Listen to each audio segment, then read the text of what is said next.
We are live. We are live. Alright. Hi guys, Tasso here, and today we are on part 4 of Pyre. So last episode we met Sandalwood finally, and we learned a bit more, and we learned a lot more about the rites and what they are, and the fact that apparently, even though we are helping them with the rites, we are not actually in the rites, which means we can't actually return to the Commonwealth, which is kind of a bummer. But you know, we're sticking on. We are helping our friends, and yeah. All right. So without further ado, let's continue this campaign. Yeah. Load. So we did our first liberation rite as well. We liberated Rookie. It's a little loud. Oops, it's not what I wanted to do. But okay.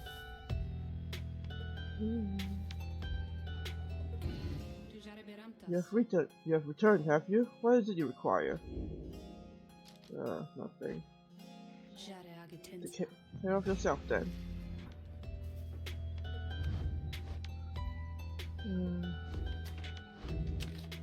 I have to just continue. Yeah, bide your time.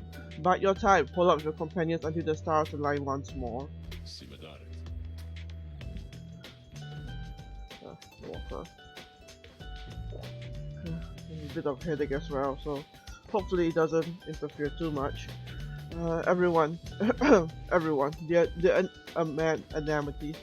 Everyone, the amenities. Our models here at Moonlight are closed, but I suggest that you get comfortable. We may be here for some time. Moonlight are closed. For many years, Wolfred smuggled supplies and furnishings to this well-hidden locale. A small landing on the dark side of the sacred mountain. As for myself, I have some business to attend to. Please leave the wagon in my care for now. It shall be ready by when you need it next. From the mountaintop, you can see all across the downside. Its impossible expanse staring back at you. The thought occurs to you that you may never see another land besides it. And so, you and your companions wait upon the mountaintop in quiet solitude, anticipating when the cycle of the rites begins to turn again. Then you shall have another opportunity to free one of your own. You may earn back their freedom one by one. Many moons pass. Then, one evening. May I have a moment, reader? The lone new chapters revealed. And the lone minstrel finds you poring over the book of rites, as has been your learning through your stay at this abode. Begging your pardon, but there is something you may wish to see. Please, follow me. You follow him into the cold night.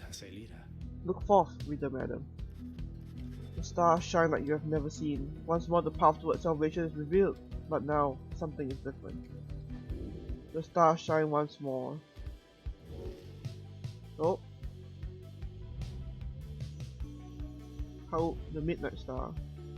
Gold, the south star. Trieste, the silver star. Each prior time you searched the stars, they showed to you a single path, but now several rites avail themselves to you at once. Henceforth you may choose from several different rites. Choose your path towards salvation.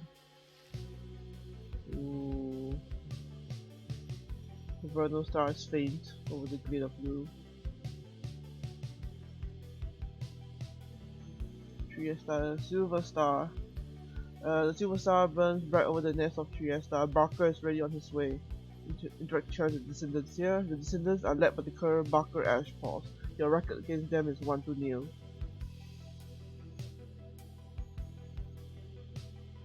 Harup, the midnight star. Oh, burns bright over the current Harup. Delbert is ready on his way. Interact with challenge the fate here. Challenge the withdrawn. I'm going to challenge. Who should I challenge? So it's either Barker, the Dissidents, the Fate, or the Withdrawn. I do not want to fight against the Withdrawn. Saga told the Odin stars out of witness brings those born under it possess a natural exuberance. I think I'll challenge against the fate.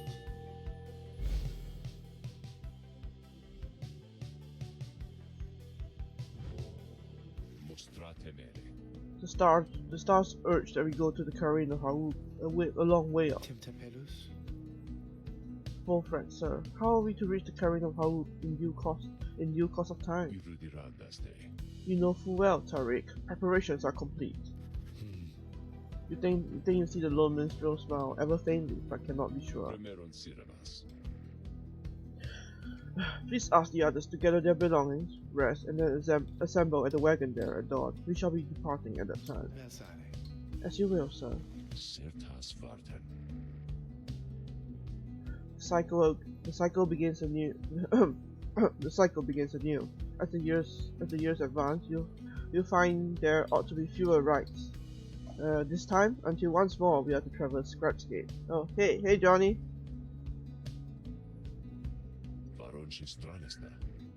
Exactly how many is difficult to say, but our next chance at liberty ought to present itself much sooner than before, so let's be ready for it. Now, then, see you in the morning, reader. The companions have not travelled far from Moonlight Aglow. Word of the news soon spreads throughout the group.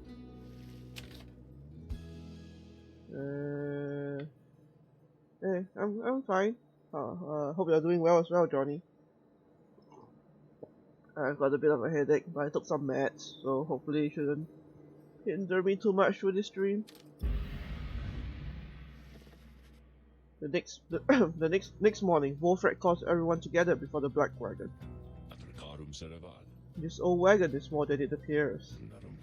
With Bertrud's aid, it escorted you across the sea to me. Now it shall escort us anywhere the stars require. Come and see. Wolfred beckons you to join him in the wagon. Oh. Something has changed about the wagon's interior. What looked before to be old, cracked and signs of age now expose various intricate components once hidden from view. You are the Nightwings. You should travel in their customary way. It turns to you, indicating levers and devices marked with symbols from the book. Now, reader, whenever you're ready, you may take us up. I'll show you how. And everyone else, hang on to something. Oh. Take off! Take off! Oh. Thanks, Johnny. Hope you have a good sleep. I'll see you around. After having soared into the sky, the Black Wagon remains aloft somehow. Tizo is excited to be flying again. You get the impression this may not be the first time for him. Impossible. By the Under King! The night winds sail the skies again, wheresoever the stars may call for them. There is one catch. The downside provides few locales suitable for landing, though we should be able to find at least a couple landing places near to where we are going. We will then make our way by land or sea toward our destination. Now, without further ado, let us proceed. The Black Wagon can fly. Seek landing near the Careen of Hauk. Sail now the skies. Ooh. Oh. The inverted force solium roars into the sky. Somewhere beyond it lies the Commonwealth, beyond your vision and beyond your grasp. Alas, that we simply can't fly on back up to our homeland. Alas, that we can't simply fly on back up to our homeland. This wagon has its limitations, I'm afraid. But we shall return yet. Let us continue now along the path.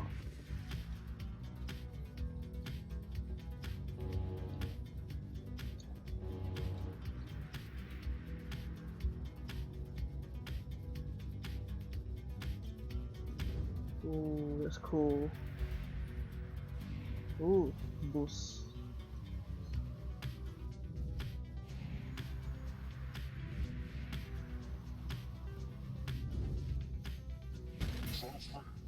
Hey, what's the big idea, huh? Oh, it's you Nightwings. Come to rub it in again, I guess. We Campbells will be trading flints with you, who knows how long. So what, you got us once or twice lately. Matter of time before we go and get you back. So, you might want to keep that in next time you go messing with these haunts, you hear me? Now, get out of my sky.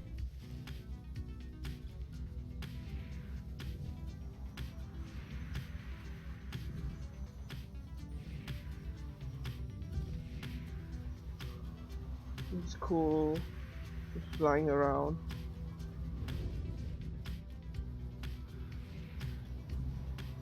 Oh. Sisters, we're under attack! Oh, no, we are merely being mocked. By none other than the Night Wings. Mock us all you wish then, wastrels of the Commonwealth. The sight of you with that utterly outlandish wagon, your mere existence an affront to the active flight. Would that my sisters and I could soar tireless and free as we once did, but nay. We must resort to such ignoble means of travel, such as you. Now, stay away from us. Stay away from us, lest our vengeance should extend beyond your Commonwealth and become much more personal in nature. Something about the strange island you see below draws your attention. Best to avert your gaze from the Isle of Calmere. Even the scraps themselves stop to avoid the place. Let us fly on. Isle of Calmere, a forbidden island nestled in the deathless tempest, yet significant to the 8 scribes. But who are you?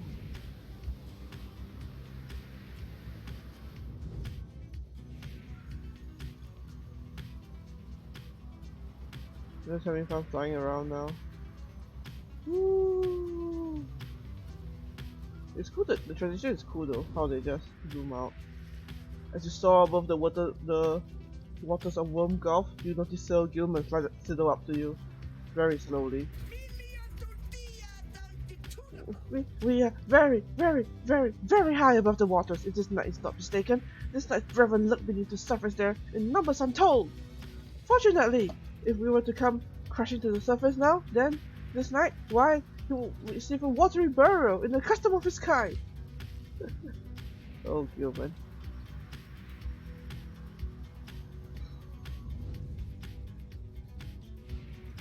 Oh, there's something here. Below, amid the desolation of the flagging hands, you see big bird-roots from which you first embarked by sea. You wonder how his venerable Pyre is faring. I am certain that Big Bertram must have left a strong impression on you all. She is not easy to forget. I've known her since before my exile, all hers.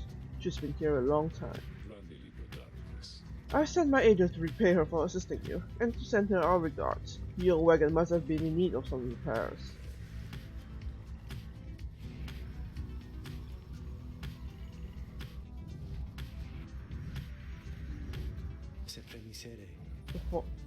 The forbidding land of the forbidding current of Haub lies below. Not many exiles see fit to cross beyond it. Some fear that the listless remains of the Shek's 6 shoulders shall snatch them up if they attempt to cross. Others simply do not want to pass through to flagging hands. Shek's 6 shoulders, the bone python slain by the scribe Haub the Swallow.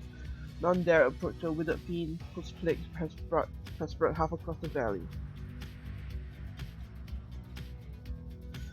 Few know his I can't keep getting the voices. Few know his true significance as we do, although your adversaries, the Fate, should be on their way there now. Soon you shall confront them once again.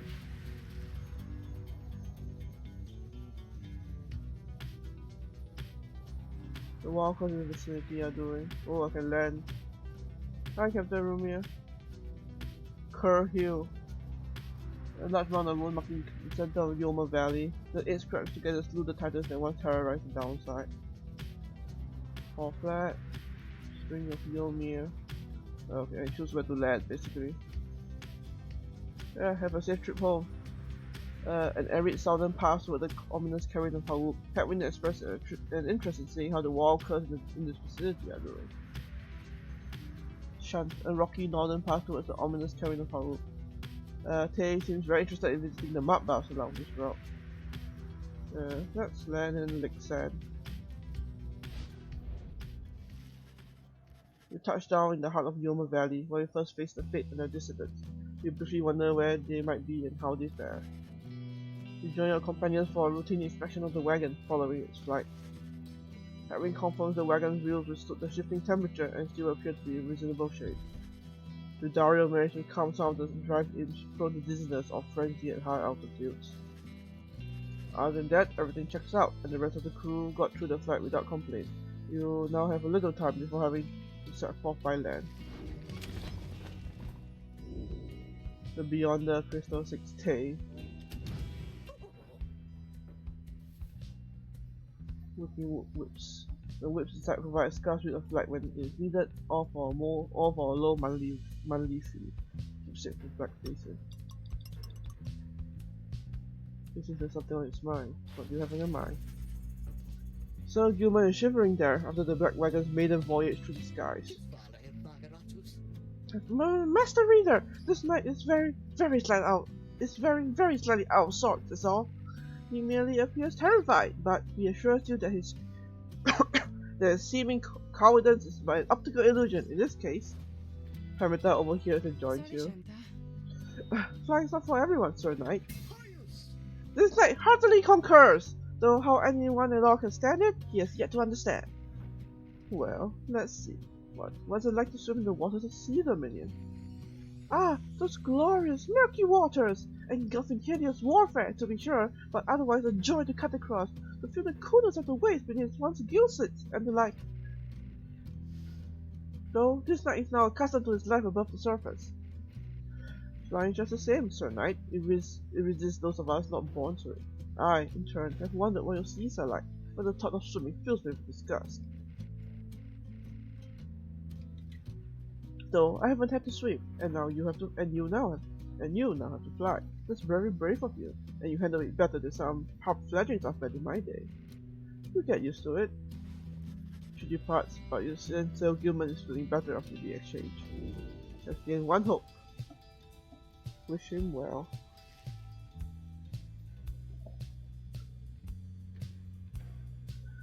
Greystone exhibits a fragrant disregard for natural law, thus providing light entertainment. Oh. Okay, scrap catcher picking at the foot, singing sand. The so-called singing is the sound of countless screeching whale mites, a keepsake from Yoma Valley. Liberated.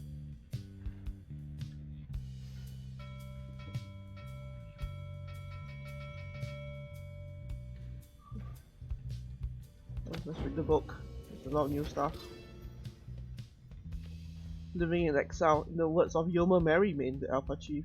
I too roam free.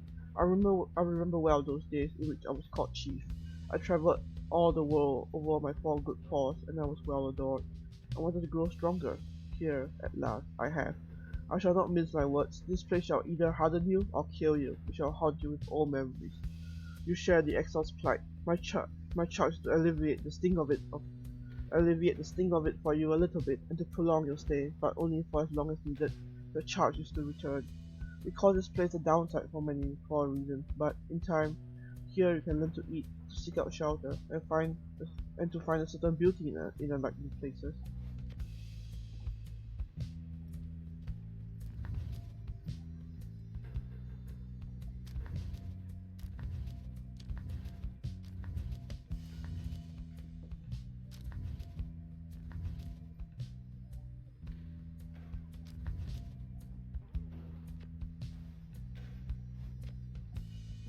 Not yet, okay.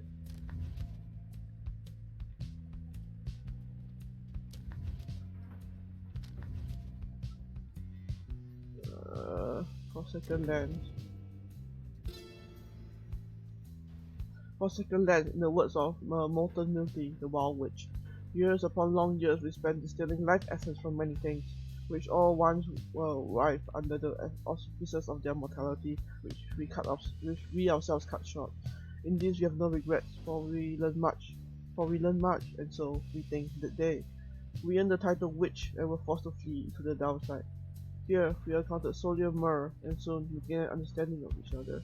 He bid us He bid us circumnavigate these lands and catalog our findings. We felt a strong desire to expose the secrets of this land. He wished to yield benefit to those who followed in our wake. Indulge us both, then. Yoma Valley, in the words of Molten Milty, the Wild Witch. The downside parade first appears serene. It is not. The soil there accommodates only the region's brutish native vines and overbrush. The most likely food sources prove poisonous. Thus, we journeyed further north. The climate there grew foul to my senses, though the Cur Yomer found it amendable. This sprawling valley, pocked with long evaporated lakes, gives evidence to the monstrosities which roam this land. We found the region's western edge to be more pleasant on the whole. Therein we found sources of fresh water, whereas over to the east, we found the edge of the land's most hideous decay.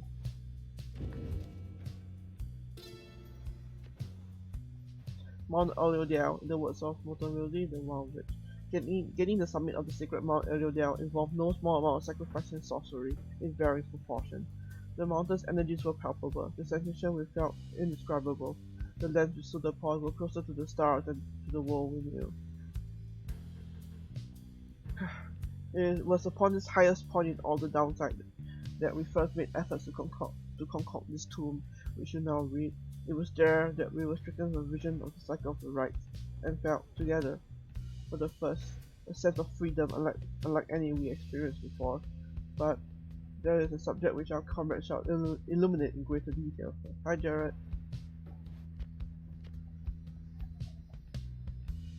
Forsaken land, concerning the race and ethnic group displaced, and 2 and indigenous to the downside. 4. Celestial landmarks pertaining to locales discovered to have cosmic significance. Celestial landmarks. In the words of Luz Galorian 100 Minds, the scholar, you feel a kinship with the stars. You owe your everything to them. Perhaps one day, even your freedom. I chased the stars across the river of my genealogy until they led me here. I demanded they explain to me the paradox of knowledge. For how is it that something can be shared but still contained within ourselves in its entirety? The stars did not respond, but set me on the quest. I sought the 9 landmarks which they revealed to me, so that someday I would reveal their mysteries to you. These landmarks, emissaries of stars, are 9 lenses through which we see the land and see ourselves in a new light. The Book of Rites, in the words of Luz Galorian 100 Minds. Much can be said about the Sisters of the Arch, whom we banished to the great beyond for deeds irredeemable. Suffice it that the details of their banishment are written in this book. The sisters and the book became inseparable, not unlike the stars, their light, and the infinite darkness that engulfs them. The stars communicate to us, and you, in turn. The words within this book are but an edifice, a simple surface. Look past the text to the hidden meaning, to the hidden power. The stars above, as they are not mere light, these are not mere words. If you chance upon the Sisters of the Arch within their prison here, give them our thanks. 9 Triumvirates, about the founding principles of the exile groups which shall forever conduct the right. 9 Triumvirate, in the words of Haup the Swallow, the Accursed. At first I found it much too difficult to read, much less to write, even to grasp the quill. But the Horned One, Myr, implored me. He said this is the greatest gift that he could give me in return. In return for what? I asked. In return for his life, he said. But I did not save your life. I said. You did, he said. We fight about this still. Myr is stubborn more than I. Now, herein, and by his leave, I chronicle the 9 Triumvirates. For I am of this land, unlike the rest, who wish to leave. We knew not everyone could leave who wanted. Seldom would the opportunity arise. Thus did we organize those striving for the chance into 9 sets of 3. On the Commonwealth, principles of a truly free society form the basis of this book. I need more water. On Commonwealth, in the word of Triesta Tifis, the Blessed Born. We, the Eight, assembled here together in the downside, and we gave our freedom so that you may yet have yours. In exchange, we have not lightly made. It is my charge to ensure that you, should you regain your freedom, first off recognize its qualities and also use it wisely. You do not need a pair of wings in order to be free. My own wings, I once thought that they could take me anywhere, and then they took me here where I am bound. It is your charge to be free and not to make the same mistakes. Spring from here and learn from what we did and build a new and great society, a free society with wings spread wide for everyone. There was a lot to read, and what brings you to me this time, my dear reader? Let's talk with her first. Ah, my best friend in all the world, come to visit me again. Does it make you uncomfortable, perhaps, that I should call you thus? Perhaps you think that you do not yet know me very well, but I know you just fine. You reveal a great deal to me when you come visit me like this. You are not the only one who can sense things in others, you know. She laughs to herself. One learns to read a bit when forced to suddenly appear within a book for 837 years or so, especially if one is wont to pry a little, you understand. Well, it gets rather boring here. I know all about you. A war orphan who vowed to help her friends be free again, only to end up spending all her time talking to a corporation stuck in the stone. Oh, I know about your loves, or lack thereof, about your favorite pastimes, certain habits you may be somewhat loath to admit. Fear not, of course. I use this special knowledge only as a means to entertain myself, I think. And if you don't like it, why? Just keep your distance, like so many of your predecessors. As for the other Beyonders, they are as wraiths to me, as I must seem to all those idiots with whom you consort. I cannot confide as easily in my own kind as I am able to confide in you. But I suppose that I have said too much. Thank you, as ever, for the visit. You have given me a lot to think about, more so than you know. She laughs again, softly. Scribe trial.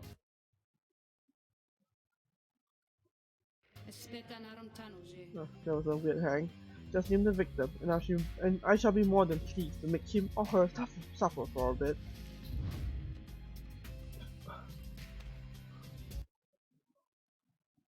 Stop hanging, game. I'm very concerned that you'll crash.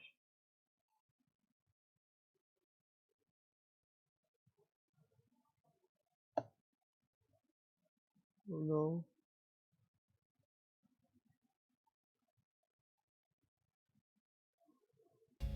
There we go.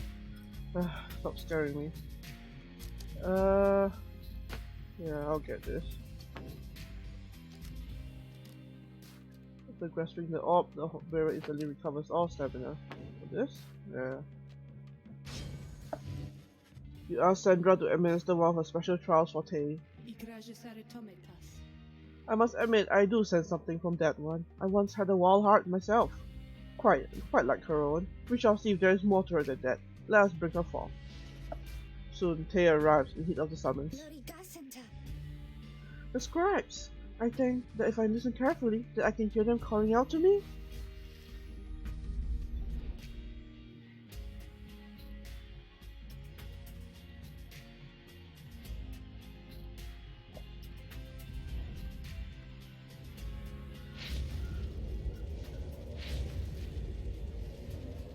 Their preparation Sandra appears and unfastens her mask. Listen well, girl. The place where you reside at present has but a single rule, which is, you answer to me here. Wow. Okay, I will. Such naive enthusiasm. Now, be silent. It is plain to me that you have much to learn as yet about the rites, but you have learned something, and I would see you prove it, without the benefit of anyone, save for your reader.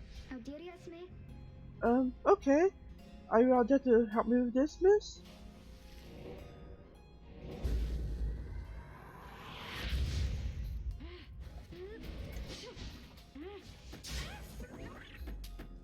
Oh, crap.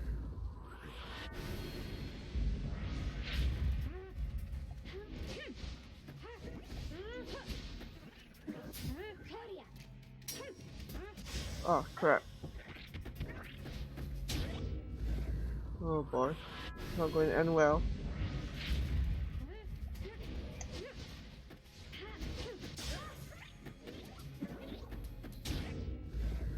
Wow, I'm getting trashed.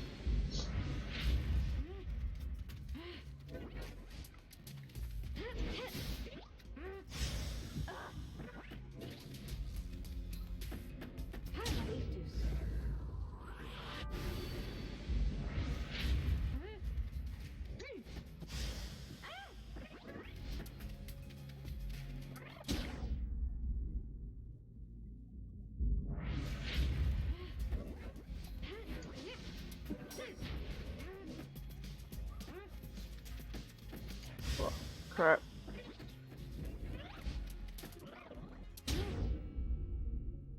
Well, I'm getting trashed really bad. I'm not good with.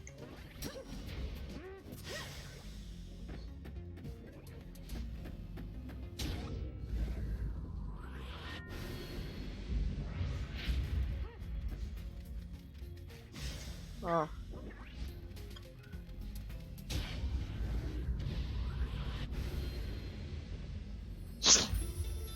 Sandra Wall. Should probably retry this. I'm sorry, I just thought I could do better. I expected. The Moon Touch girl is not fully competent. Those deemed impaired by the Commonwealth method are very different in a negative sense.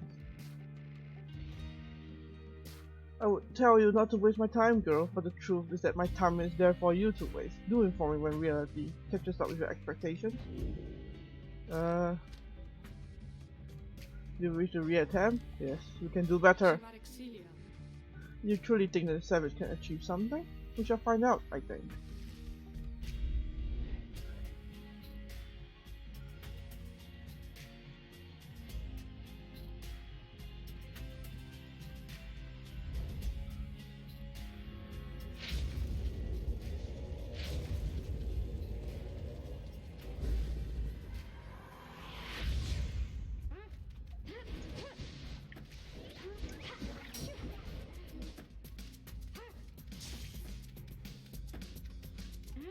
Ah.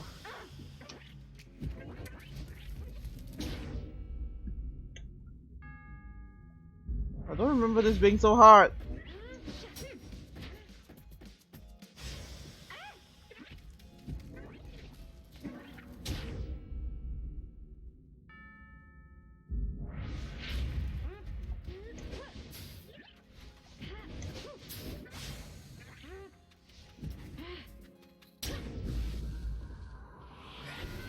F indeed.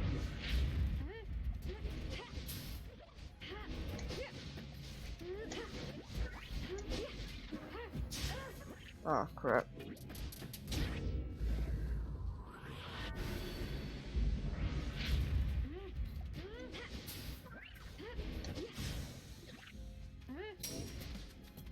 There we go.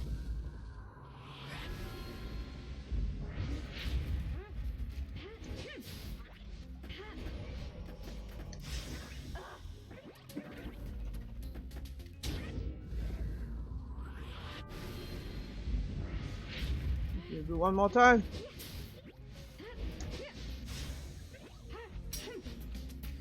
Huh.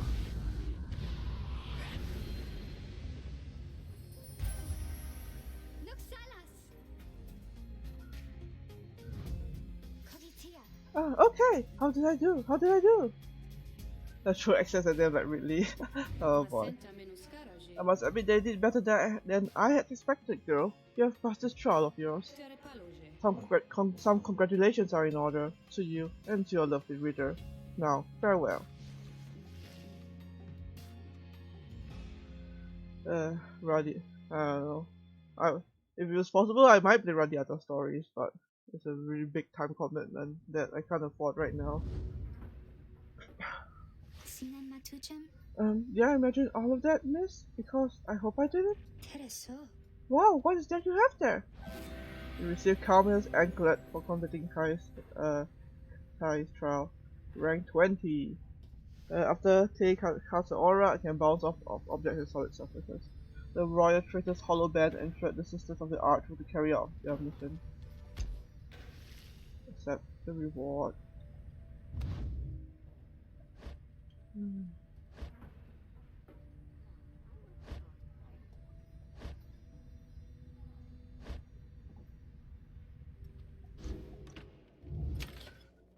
Alright.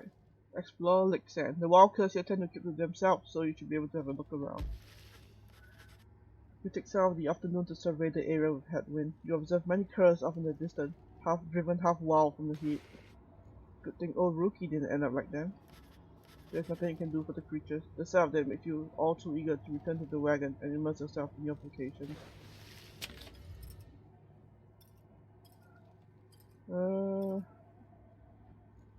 Yeah. Same,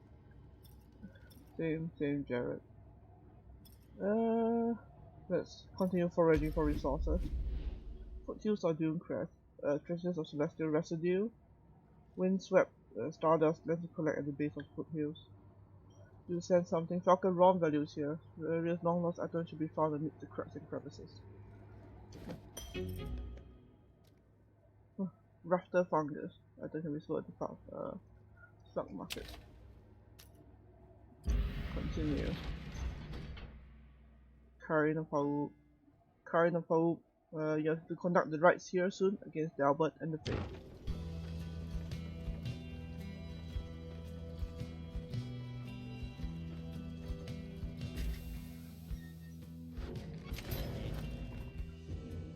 Page revealed. It's scrapped. Karin of Haub. Whoa, hey guys, let me tell you something real quick. Now, I happen to have heard that Mr. Greentail is moved on or something like that, right? Well, I just want you to know he was one of my most favorite customers, and because of that, I'm giving you the same great deals, okay? Twilight Shard. When filling in the orb, there's bonus damage.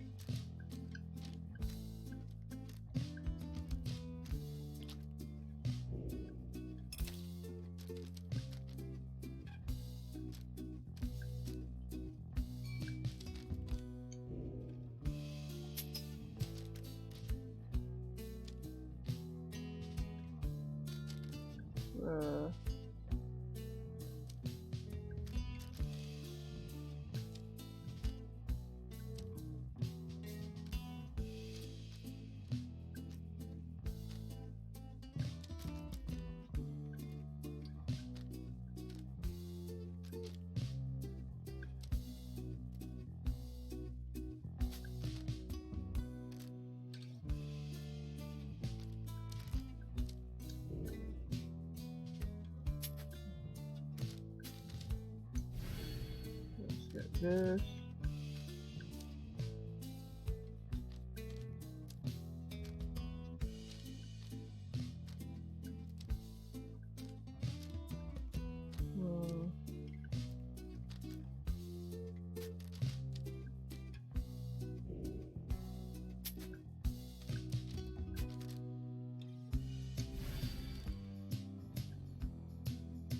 Yeah, they were, Jared. Alright. See you guys again sometime soon, maybe, okay? Because I gotta say, you're my favorite customers I had all week.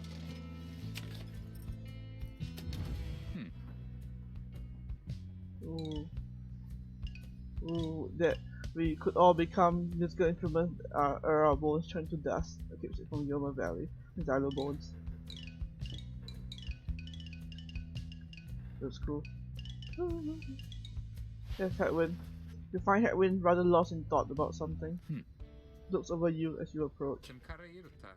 Oh, hey, my friend. Alright, so what's it going to be? He points in the direction of his cooking tins, strewn over in the corner of the wagon. One of life's small comforts here around here is we get to eat. Not a day goes by that I'm not grateful for it, but there's only so much to choose from. Whether here in Yoma Valley, exiled curse roam this landscape fossil, or anywhere around, I guess. Anyway, I was just having trouble just trying to decide what to cook. Just had fire caps again last night, and those never seem to sit well with everyone anyway. There's no more not that everyone but Kizo ever liked that stuff, and I feel like we'll be having gutter crabs every day for months, so I'm not too excited about that. This is where you come in, and no consulting books or stars or anything, just you and me, here and now. What am I making? You decide, because I can't. Sometimes sometimes the nostalgia just gets to you. Just think about something for a bit and then it comes back and you're just thinking about it for a bit longer. I know there's a lot of serious stuff to think about this day, but so help me, no one's struggling to regain their freedom on an empty stomach. Having wishes to know your real preference, filet or slur, and a quiet taste, acquired mostly through a prolonged and desperate stay within the downside. The notorious dish that Hedwig has perfected to the upper limits of his capacity to not be terrible. The inoffensive auction has the added benefit of putting some lucky gutter grabs out of their misery. It's exceedingly difficult to choose from all the delectable meal options to the downside. Let's go for porridge. I mean, at least it's easy to go in, right? You ask that Hedwig prepare another batch of his soup porridge for the group. He eyes you warily as you request this, searching you for any trace of irony. Alright, my friend, never told you for the soup porridge type, but so be it. I guess even after all this time, we still have much to learn about each other. Now, lend me a hand here with this stuff, would you? As you assist Hedwig in preparing the soup porridge, the two of you get to talking about the past. The reality of cooking the downside has become nostalgic. Life on the blood border wasn't that much easier than trying to get by down here. The harming remnants could swoop in at any time. It was so good at picking the worst possible occasions for us. The time they showed up and I was nowhere to be found, I must have told you about that. On the contrary, he has seldom revealed much about his past to you. Well, either way, I don't think I ever told you much about Pikani. Porridge is nice, I like porridge. Someone for whom Hedwig cares deeply, they were separated in the Commonwealth. I was ready to relay an order when she caught me out in the open. You could have had me, but we just stood there, you know? I've never seen anything like her. In her voice, she says to me, you ought to be more careful with your life. And I just say, I'm not the type to say such things, but it's all I could think of looking at her then, so I just tell her it was worth the risk. Anyway, she spared my life, of course, and when we saw riders heading towards us, I looked at her. She took a hold of me and we just took off. I didn't want to leave her, and I didn't for a while. He trails off for a while. Soon after I came back, I went off in search of her again. This time, though, the risk I took, a lot of people paid for it. The harps attacked when no one was there to raise the alarm. A few days later, Hedwig the deserter was sentenced to exile. And now, he's about to cook some soup porridge. Thanks for your help, my friend. You can take it from here. See you shortly. He heads out into the afternoon. He said he feels more at ease after having spoken with you. Has gained 2 hope, and he's thanked for the soup porridge. Roster bio updated. Hedwig. Ooh, we have his full backstory now. Past Outrider, Astro Sign, Leon Villarreal. He was born on the 29th of 7th moon, suggesting he is devoted and faithful. Crime desertion. He fled the blood border's north front without leave and did not return. Alleged motive, insurrection. The record states that he wished to relay Commonwealth military secrets to the enemy. Exiled 5. Hedwig has survived for 5 years in the downside thus far. It is a life sentence.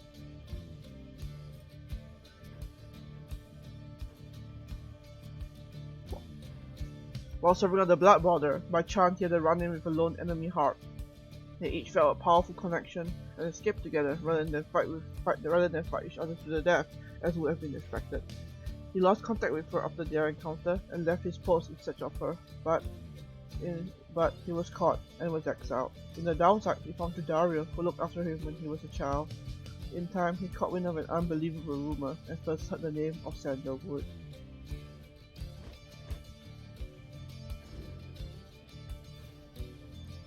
Let's see what the book.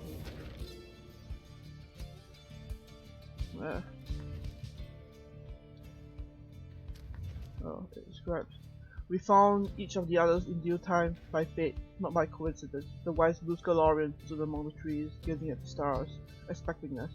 The wild witch, Miltine, was so enthralled by my leech after transformation she stayed her sorceries.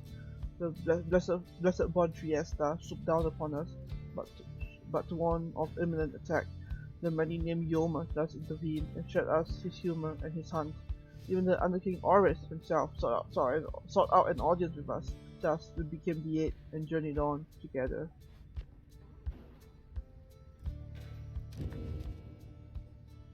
The Carrion of Hau. How ironic that the shattered remains of the bone titan Shaq's 6 shoulders, which once stood vigilant over the archway, the flagging hands now remain as foreboding as when that horrid monster still possessed unnatural life. Yeah, I definitely like food is definitely a huge part of culture and travel. It's definitely like worth going into. After Little Haup dispatched the Bone Titan in a fit of ingenuity, Shaq's pieces fell onto the valley floor, forming a set of standing stones which Haup marked. Further, traces of the Titan's glacial blood coagulated into perfect frozen drops, which still shimmered in the darkness. 6 shoulders seemed to start reanimating, and the stars above him danced a certain way, pinned the sigil then in the shining light.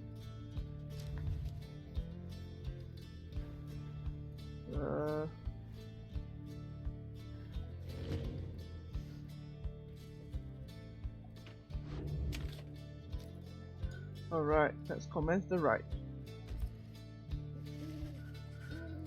You and the others are busying yourself for the commencement of the rite this evening when you notice Tay behaving strangely, more than usual. Maybe he's here. I mean, I think he has to be. Somewhere nearby? He notices you then. Oh, I'm sorry, miss. I was just, oh, it's just, I think maybe my friend is here? Yeah, there's a lot of lore. I really like it. And I was hoping to say hi to him before we have to do the ceremony with the Star Ball. Wait, is that? That's him! That's him! My friend is here! It's here! Just then, your adversaries, the Fate, arrive on the other side of the Carrion of Haup. They begin making necessary preparations. Tay rushes over to them before anyone can stop her, even as the stars above start shining through the darkness.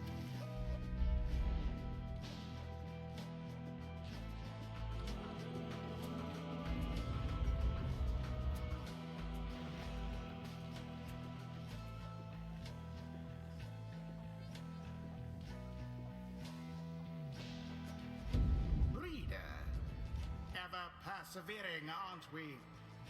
Well then, rejoice, because the cycle of the rites begins anew. Perhaps you'll liberate another soon enough. Your chosen adversaries here shall be the Fate. Reduce their flame to ash, just as you did when last you met. Now, who exactly shall oppose them? Oh, hello again. Hello. Why? Why, hello indeed, young one. We are the Fate, and once again we hail you and all the Night Wings. Thanks. Thanks. I was wondering, may I speak to your son? Why? I do not see why not. But let me see here. Almer, where are you? I forgot the voice again. Begging your pardon, young one. But my son, he's not always punctual, you see. Oh, I shall go and fetch him. Oh, okay. I mean, my friend, I hope he remembers me. You? Wait, where is father? Father! Oh, hello again. Your father, he went looking for you. Did you not see him? No, I did not see him. He had best be not some Nightwing trick, or else I'll...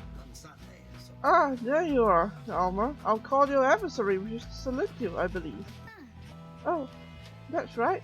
I mean, here, This is my salute. I'm saluting you. It's nice to see you, and may the scratch watch over you, okay? I want them to watch over us as well, but maybe just this time, or not just this time, but this and other times maybe, they can watch over all of us, okay? The two of them stand and watch as Tay skips over to rejoin your group. An unusual sort, that one. She is. She is about, oh god. She is about your age? Father! That's cute, still trying to pair up. I pray that all our training since our last encounter shall not be in vain. You sense the Albert speaks the truth. The Fate are more capable than before. Each time you face a triumvirate, they gain talisman and masteries. Mastery is special proficiencies in the right bestowed by the 8 scribes to the enlightened. Each of the 8 scribes develops certain strategies and pass them down to his or her triumvirate. Who shall strive for freedom? Yeah. Chieftain. The curse you recognize their alpha chiefs in the solid not to be gone traditions. Traditional marking of the predecessors despite the Commonwealth. An elderly cur bearing some of the traditional markings from his predecessors, despite Commonwealth doctrine expecting a more modern appearance than from his kind. He has a very cordial and sincere quality about him. Whether he has still sufficient physical strength to prevail in the right remains to be seen.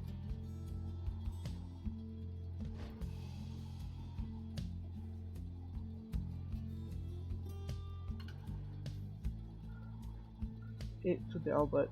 In the old tradition of the curse, the young were duty bound to learn from and serve the elderly. He seems to have feared for that man.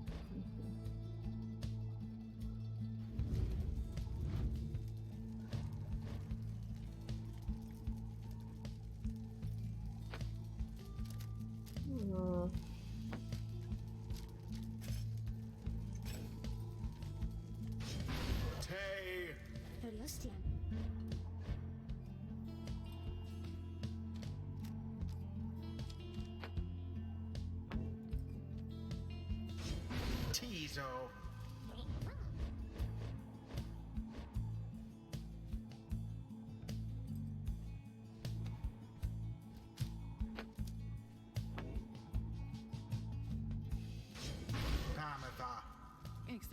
It is done. The fate. Would that being a good family was the same as being good to triumvirate?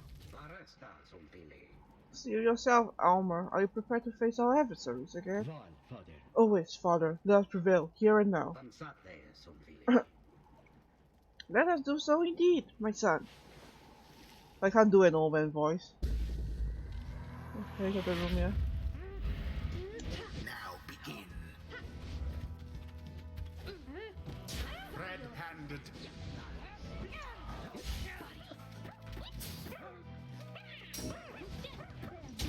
The first dousing.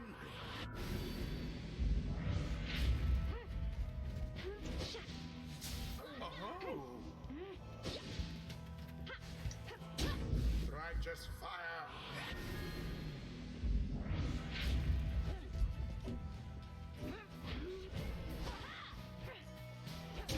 Beauteous.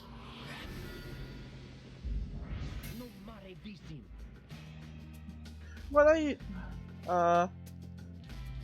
Yeah, I mean, feel free to play a game for yourself. It's a pretty fun. It's a really fun game. What are you doing? You put your mask back on. We're in the middle of a rite. Oh, I know. It's just I want to say I think that you are very brave. Is all. I think because we have encountered many triumvirates by now. I mean, with the dissidents and the tempers and. What are you talking about? Get to the point. Oh, I'm sorry. I didn't mean. I just. My name is Tay. I wanted you to know my name. It's Tay. Since I know yours. I see. Then, ready yourself, Tay. We shall not hold back. Such a struggle it must be for poor old Dalbert and his witless son. Ah, crap.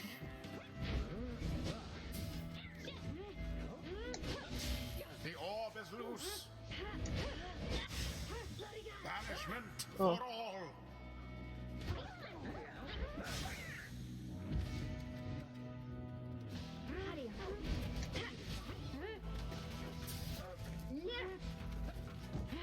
Oh. A crushing blow against your pyre. Dolbert banished. Deliverance. I mean, the characters are also good, so, you know. Ah, crap. Now go.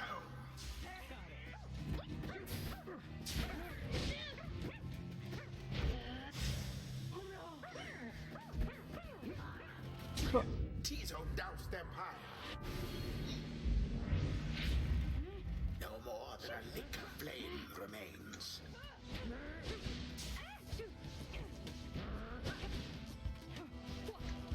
And it is done.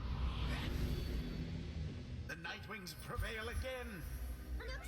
Was as though the scribes themselves stood by their side. The rite is done. Wait, I wanted... I'm sorry, I just wanted to apologize, I think. Why, young one? You must not say such things. You are one of the Nightwings, the most envied of all triumvirate. We aspire to your greatness and your legacy. Father, please, no more of this. They have prevailed. We need not grovel at your feet. Almer. Is it Almer? I had a question. Ask quickly, and then go about your business. Oh, will you be my friend? Huh? What? I was wondering if you would be my friend, because I don't have a lot of friends, and you are brave and gentle with your father, so. Oh, ho, ho, ho, ho, ho. I shall see you in the little world, my son. What? The scraps, were they not friends?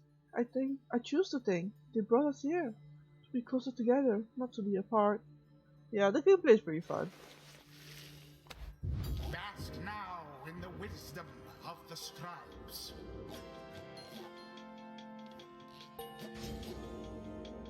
The imp Tizo appears to have a certain depth of knowledge. Tizo just had a flash of inspiration about his role in the Rites and his father Nightwing. Use some mastery.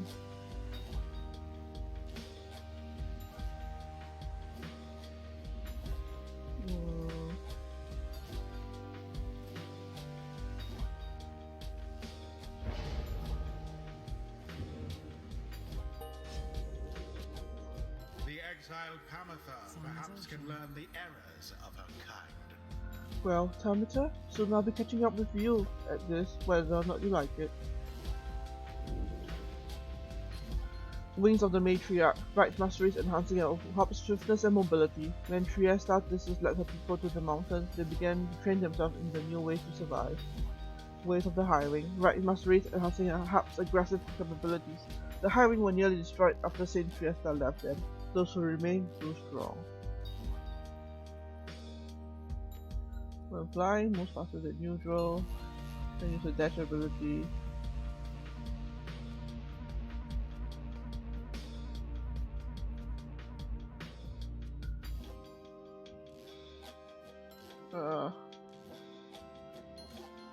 For 5 seconds after bashing the adversary.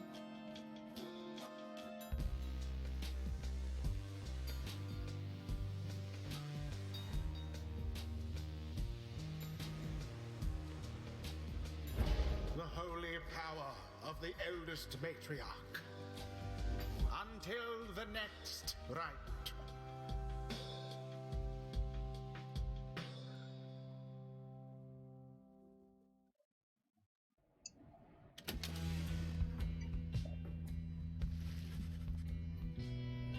You return to the wagon after you and your fellow exiles bested the fate and find Wolfred waiting for you there.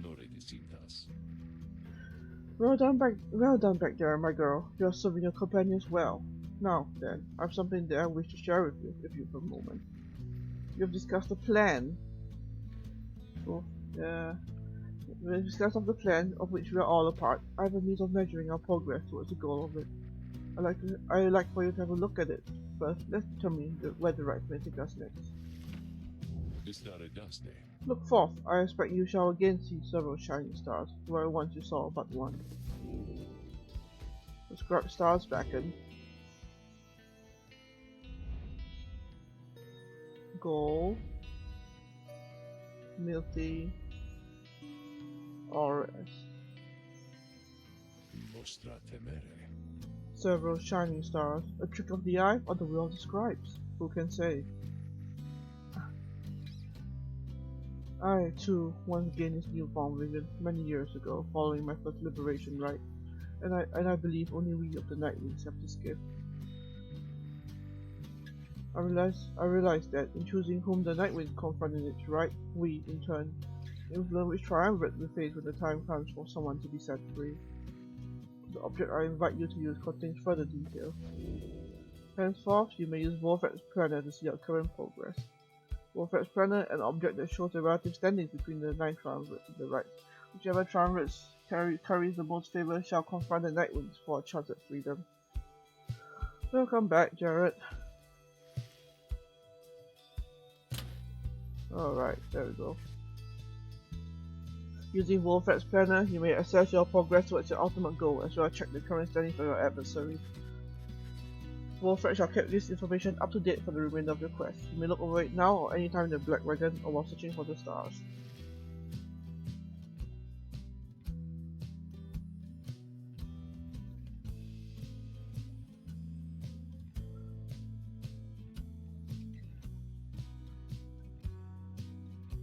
Victories and defeat 4 and 5.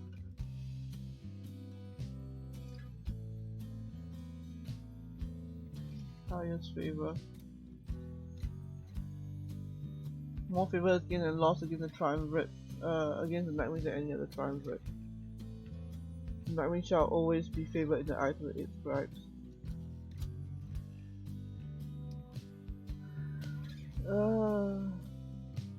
Additional exiles required. Join the Nightwings and fulfill key aspect of the plan. Oh, there we go. Kalim the 29th of 8 Moon, 837 AS. 837 AS. At long last, the plan is well underway. The cycle of the Rites turns quickly for the time. We shall soon have another step upon the fall of Solia. I should try to take down the chest because I don't really want to fight them. The South Star. Switch of gold, Tempest on the way. Okay. Alright, actually, just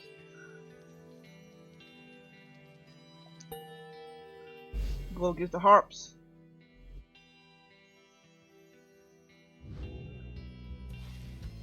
So, we are to have another brush with Tamita. Perhaps she'll spare me yet another moment of her time, because she's here because of me, and I am here for her.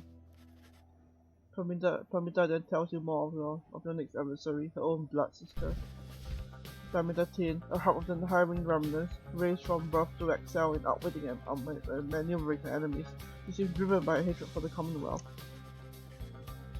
After retreating to the mountains centuries ago, the Hulk refused to join the Commonwealth, and those old tensions boiled over into raids or skirmishes or all-out war. Fact tacticians such as Tamita give the hiring remnants a swift and powerful military presence to this day, despite the Hulk's small numbers. She once hatched ambitious plans to overthrow the Commonwealth, breaching its defenses so her sisters could rain down untold destruction. On the darkest night of the year, she led a daring infiltration mission deep into her enemy's lands. It almost worked. However, she was betrayed by someone very close to her, someone bred a Commonwealth sympathizer, Tamita. Tamita was caught, clipped, and subsequently exiled as a prisoner of war, but being trapped within the downside only stoked her fury. I will not live here not too long afterwards. Anyway, it's complicated what happened between us. What I did for our own good, and that for all of our sisters. Though I'm beginning to doubt that Terminator will ever see it that way. We'll see, I suppose, but for now I best to try and catch my sleep on neighbor. But in dreams then, darling. We bid a good night to Terminator and return. No time now to make trap preparations, though come morning the Black Wagon will press onward.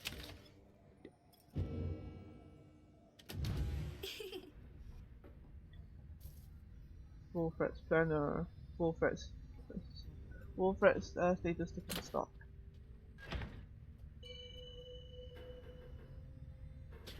Yes, Tay.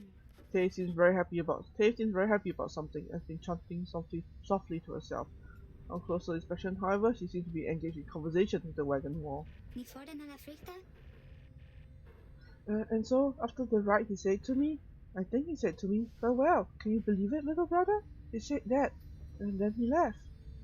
To go find Mr. Delbert, who went on ahead. And so, I think that maybe we are friends now. Don't you think so, too? We have a lot in common, don't we? Friends are supposed to have a lot in common, right? For instance, we are both fighting for those we care about, for those who helped us when we needed it. Is that not so? He is very lucky to have met Mr. Delbert, isn't he? She falls silent for a long time, then. It cannot be that the eight scrubs intended that all of us just have to fight each other all the time. It just cannot be. So many whom we face, they don't like us very much, do they? Because if we prevail against them, it must mean that they cannot go home, even if they really want to. So that's why they don't like us. Back home, when they told me to stop being me, I didn't like them either. You know what I want to think, little brother? You want to know what I think, little brother? I think the scratch put us together in all this so we can learn from one another and grow closer together as friends. That is what I think, little brother. And I told them so. And maybe the next time I see Elmer and Mr. Delbert again, they will be happy to see me then. She nods. She bounces off, noticing you when she goes. Hi, miss.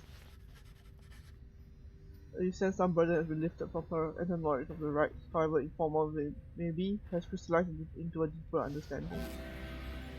Take in one hope, permanently. Wish her well.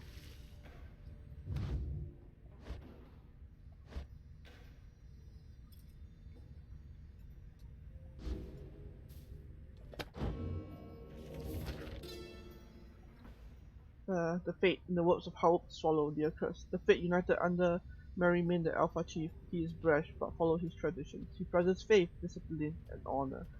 Quality he seems to lack at first. He formed the fate under the precepts of olden bylaws of his four-legged ancestors. They believed in a certain natural order in the way of things. Many men wanted for the fate to likewise show respect. Initially, he only chose from other curs. However, urged the fate to replenish their numbers from any race or ethnic group thus willing. Thus shall they anticipate what is to come with open eyes and minds, and never frown upon what is in store for them.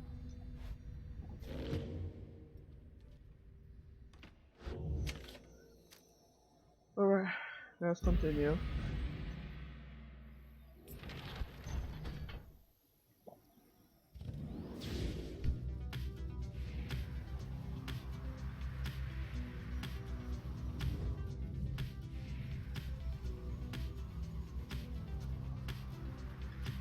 See if there's any other things I can see.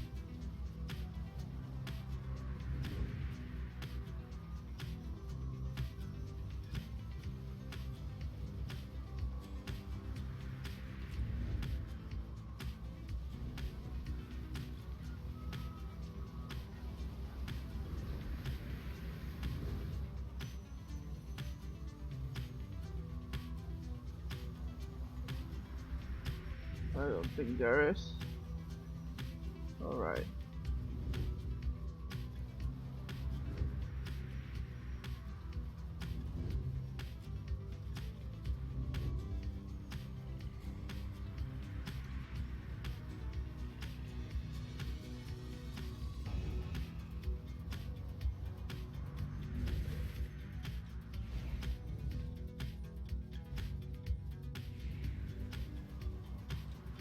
Oh. You saw near to the border of the sand falls. Exiles cast down river watch out of the southern edge of the downside in unlivable waste. Exiles who survived the river journey are then left to struggle here. Your companions first found you in the downside long ago. There's nothing for you there, and you wish never to see it again. It's the very end. Yonder lies a ridge of gold, somewhat less imposing when viewed from his vantage point. Do you not agree, reader? The midst of the downside, The midst of the downside hold that it is no mere ridge of stone, but the remains of Lord Gandroth, once slain by Golomtian himself. Lord Gandroth, the Serpent Titan, vanquished by the scribe Golomtian, he brandished his tower shield and sent Gandroth's fury back into his countenance.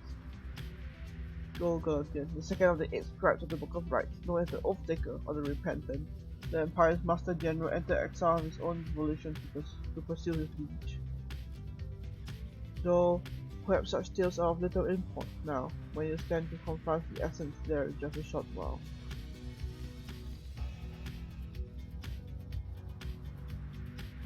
You find something of value on this road.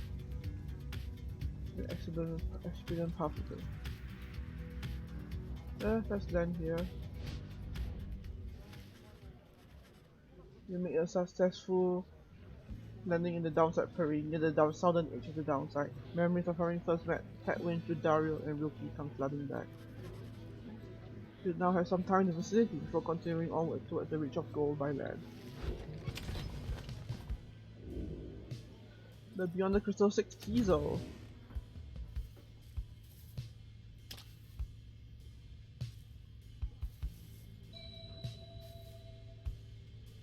Let's see what the book has first.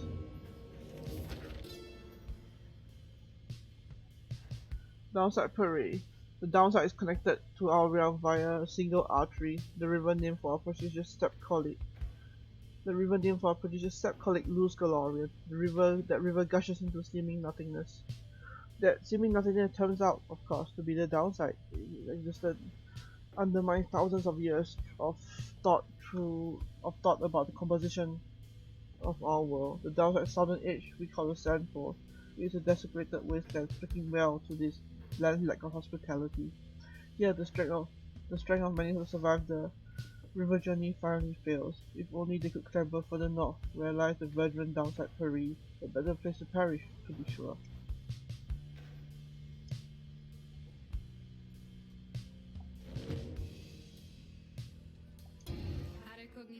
You have returned. How can I help you, if at all?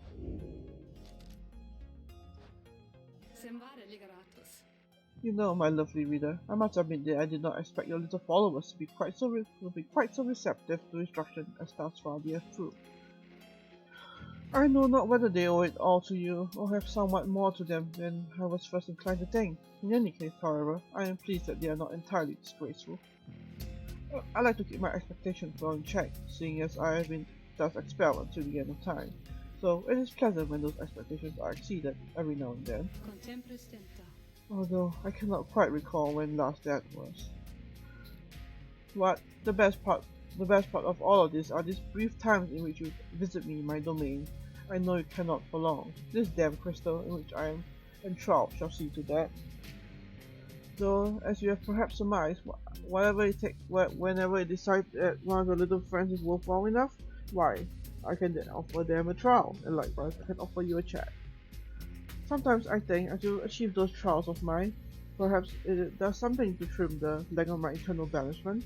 Eternity being what it is, however, perhaps not. Entirely disgraceful. Yeah, it's fine. So, if the trophies of those blasted scribes are worth something to you, then all you need is but to brave my trials, and they can be yours. And perhaps that's good in it for me as well. Then something changes in her, and she changes the subject.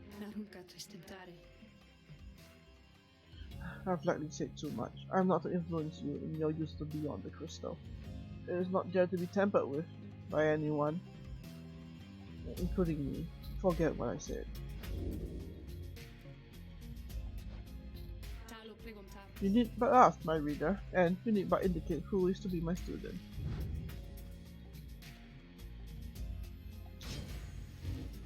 You are Sandra or Tizo. I dare think that I remember something of that imp.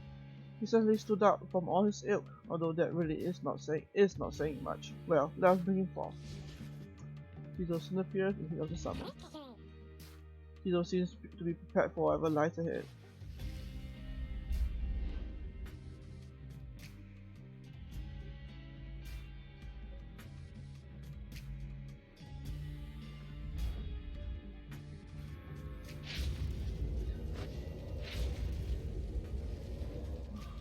Then the preparation Sandra appears and a faster Tamas.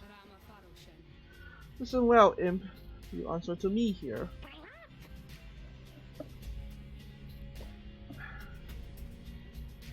Tizo indicates his understanding and is prepared to begin Sandra's trial. You know the formalities, of course. Show me, then, what you have learned thus far about the rites. Here, in this trial, it shall be just you, my Beyonders, and your lovely reader. Let us see how you fare.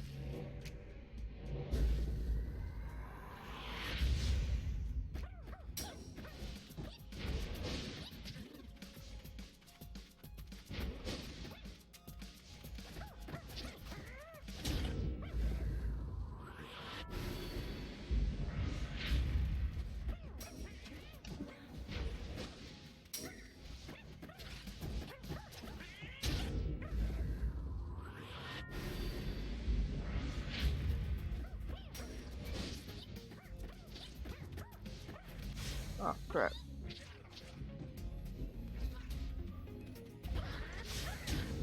Ah. Didn't manage to catch them in time.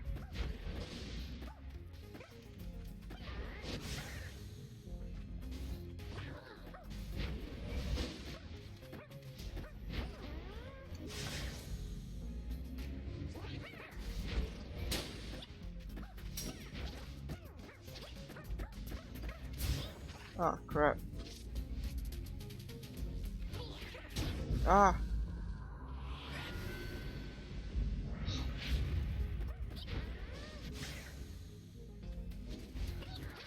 Ah. They'll come back.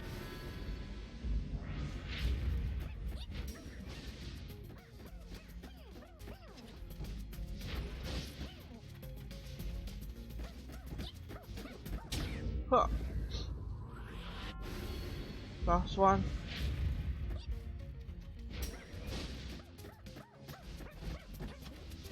Oh.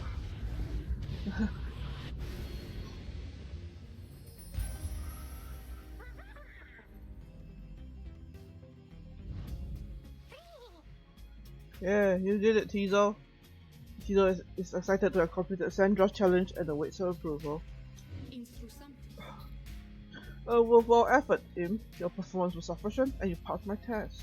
Your predecessor may have well approved. Thus congratulations are in order to you and to your lovely reader. Now, farewell.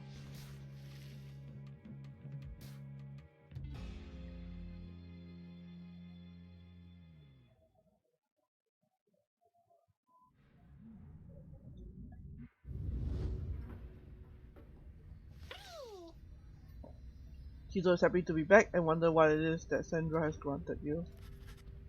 Take a closer look at the new artifact in your possession. Receive Hope Swing for completing Tizo's trial. Tizo's flutter and zip abilities cost less stamina than usual. Ooh.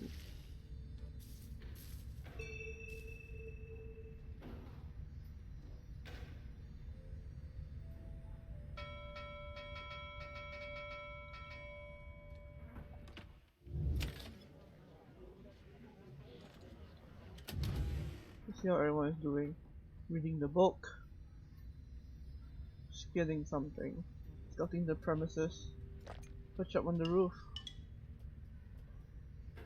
Training ceaselessly. Playing with imps. Fast asleep. Liberated. Staying out of the way. Potatoes? That sucks. Explore Hollow Road, a company perimeter to check out for anything of note in the vicinity. You make time to explore the rolling hills of Hollow Road with your companions. Okay. Haven't seen a thing. Haven't seen anything. To Dario. To Dario, what about you? Nothing, but there's more ground to cover. Should we make time? They turn to you. You may continue searching or return to the wagon empty-handed and pursue your vocations.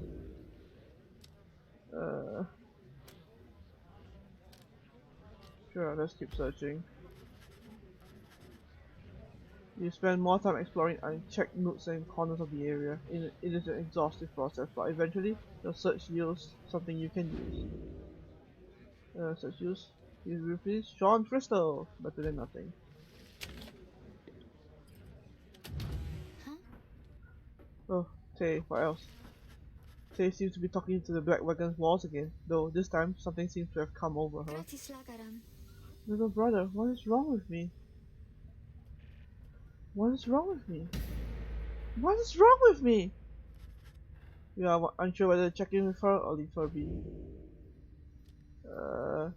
They will not be here if she lacked the capacity to work through a problem. The concern is such that you have best checking to make judgments. Let's see what she has to say. You sense now is not the time to interrupt, and that Tay is on the verge of confronting some long dormant emotions which she ought to face. They always said that there was something wrong with me, but they wouldn't really tell me what. They wouldn't say. They said I was moon touched, but so what? So then the scribes, they called me here. They are the ones who brought me here. Not those people. They are so cruel. I skipped by accident. I didn't have a little brother at the time. No one did I recall, really. Although so much of it back then, I can't tell how much of it I dreamt. Most of it. I didn't want it to be true. I mean, rice with gravy is pretty good. I do that quite often. But I remember that they threw me out. Or they decided they would throw me out and let the scribes take care of me. They said the scribes, they would take care of me. It was so very quiet here, and I was all alone again. Although I think I like it more, being alone down here than being alone back there. Everyone's alone down here, and so it makes me feel less alone somehow. It makes me feel less alone somehow. Back there, why, I would sometimes see families, brothers, sisters, mothers, fathers, but here there was hardly anyone at all. But I knew that I was closer to the scribes. I knew that they were in the sky above, and I did search for them up there, you know. And then one night I found them. I saw the stars and they were falling to the ground, and I thought, why is it the scribes themselves are crying? Are they sad? And maybe are they sad for me? Well, that was when I first saw you, little brother. With your help, I will get closer to the scribes. That way, maybe they could answer all my questions, don't you think? But I'm so very glad I found you and the others. I'm finally not alone. I'm finally not alone. And more importantly, I think sometimes I sometimes I even feel that way. That I'm not alone. Maybe as we get closer, maybe I will get to feel that way more often. Being here or being anywhere with you and all my friends. She falls silent. Though you were concerned for her at first, you sense that now she is at peace. She wanders off, paying you no notice in the least. You sense you have a better understanding of her now. What's the bio update? Yeah. Tay's biography.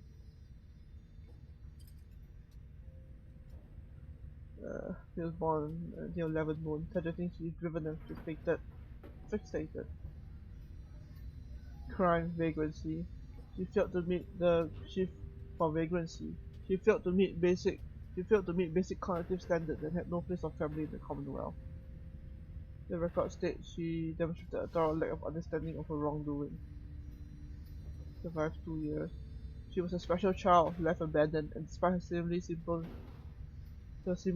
nature, she possessed a strange affinity for the old ways. One day, she was taken by the authorities, and when she revealed her fixations about the scribes, she was deemed witless, and when no one claimed responsibility for her, she was cast into exile. The downside, she has wandered aimlessly in search of more clues about the legendary heroes who so fascinate her. Man, that really sucks, you know, like, you're just outcasted like this. Just for being different. That really sucks.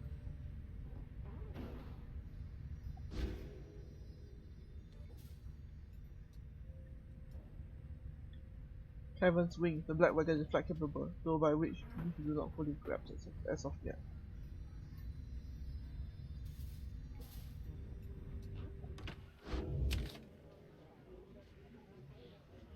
Alright, let's continue.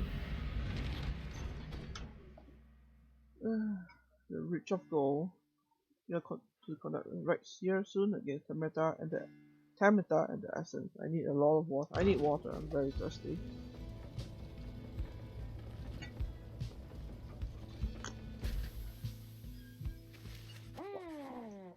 A messenger in with news and rumors from the other side comes huffing towards your wagon. Here in the windswept fields of the downside prairie. You let it in and offer it some light refreshment, as Rookie would have done. The Im's message turns out to be about him. You learn Rookie's past transgressions have all been forgiven since his return to the Commonwealth. He was even offered a well-appointed home and a place of business. It must have represented just the kind of lavish lifestyle that Rookie always claimed to have had for himself and his extended family. Eventually, and somewhat reluctantly however, he refused the gifts. Instead, he tracked down Wolfred's agents and gave them ample information, thus emboldening their ranks.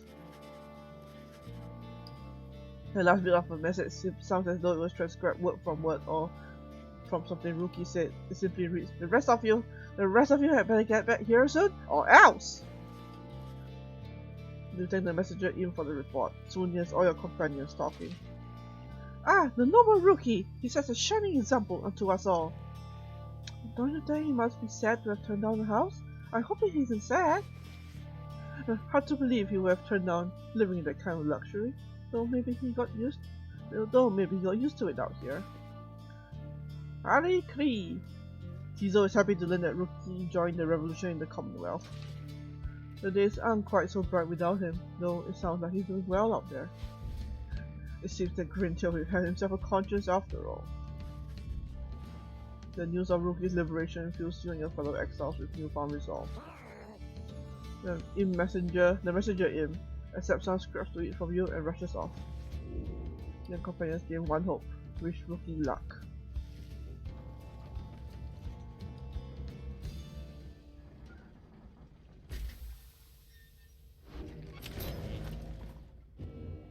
The Reach of Gold describes Rites. Hey guys! Say, what are you guys doing all the way back here? You know it's not so bad here, I was thinking, and I got some pretty good stuff, so I think you ought to check it out. Pick from the downside cleaner plant strangling the back wall of your wagon. Use it as a stress reliever. Oh.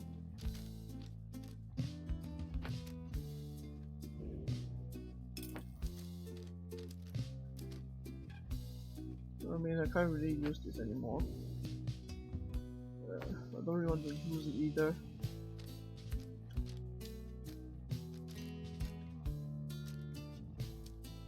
Ooh.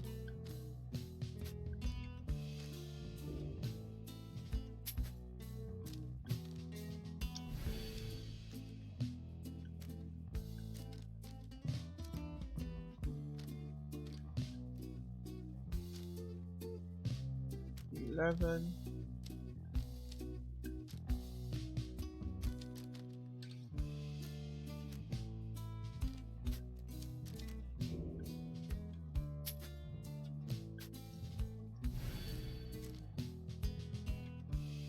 $13.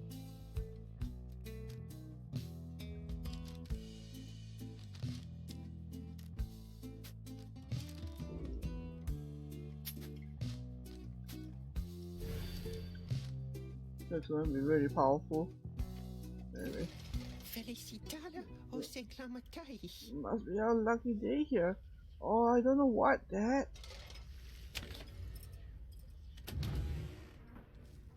Alright, let's see what the book has to say.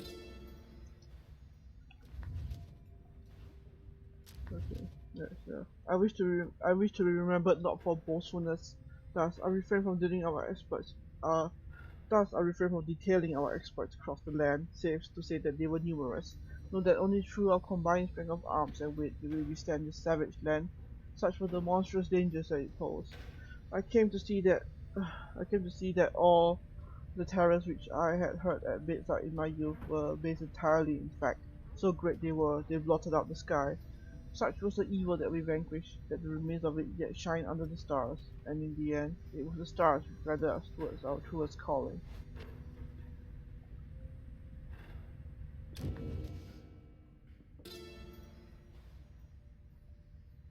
Uh,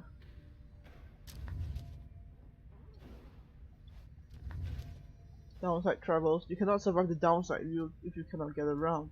Howlers shall descend on you, or tempers shall tear you to pieces. That is just the way of it.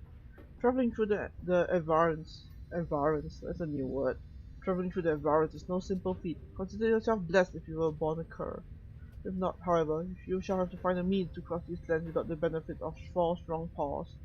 Blue Scholarian believed this untamed land can be traversed through means unnatural. I thought at first he meant sorcery, but he suggests invention. Humble bragging. He speculates that carriages could cross this land by harnessing its fury. A wild thought. In my case, my paw shall suffice.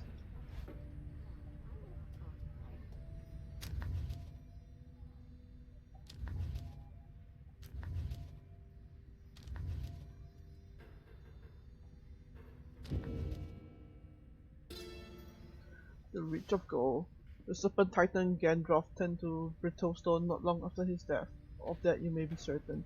What remains is the flat, elevated basin that stands us closer to the heavens. Upon the fallen Gandalf's height, the stars themselves alight, and you shall know you stand on sacred ground. We set the metal sigils, lit the candle flames, and we emblazoned on the rock-like tombs the sigil of our passage to and from this land. And then, the stars themselves, they did reply to us. They sang, shining bright, their voices loud and clear. We understood their cadence, their oh god, we understood their cadence, and we knew how often to return.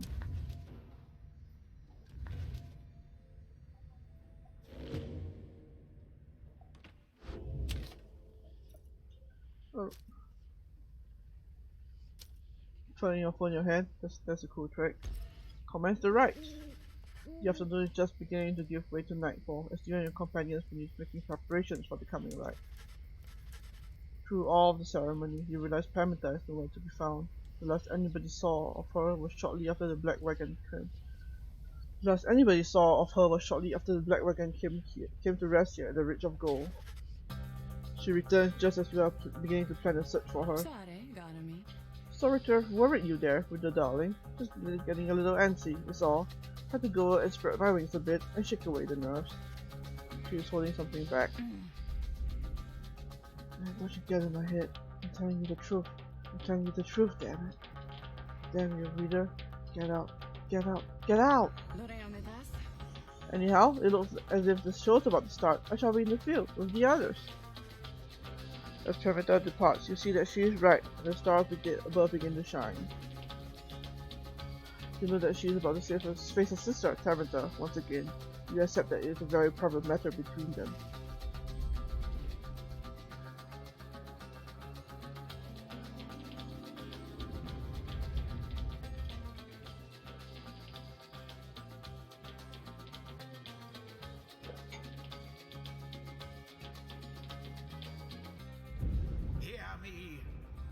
Exiles of the Night Wings.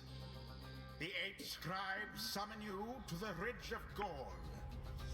Your adversaries in the coming rite shall be the Essence. Extinguish now their pyre, and glory shall be yours. Now prepare yourselves. The winged exiles of the Essence take position opposite their own companions, and their leader soon asserts herself. Pamita, come forth! No trickery this time! She appears as asked, though remains silent as her blood sister studies her for a time. Pamita then reaches for a mask. You look weary to me, sister. Oh? A little sleep, I guess. I do get rather anxious sometimes. On the night before one of these things, it can be a lot of pressure. Understandable. The two of them say nothing for a time. We cannot discern what they are thinking. The harrowing remnants all seem to be very mentally acute, trained as they are from birth. Yeah, it happens. Soon enough, Pramita cuts through the tension, her tone light as ever. So, you want any further thought to my proposal then? I have. And I think that now is not the time for talk. Besides, the comrades there, surely you give them pause. Even now, they must be questioning your loyalty. What? But oh, cut it with the stammering, Pramita. It is very unbecoming. You know that. And you be sure to tell those comrades of yours what you proposed to me. She dons her mask once more. As she rejoins the other exiles of the essence, Pramita hesitates before returning to your group. I told her she would take my place. That I would keep her up to date about our progress, and that if she would take my place if it was ever time for me to go. But you don't have to worry. For one thing, she refused. And for another, well, I better tell you later. For now, remember, you can count on me.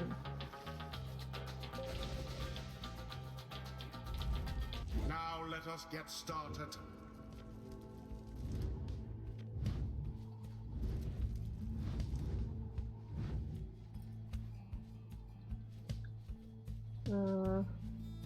Terrorism.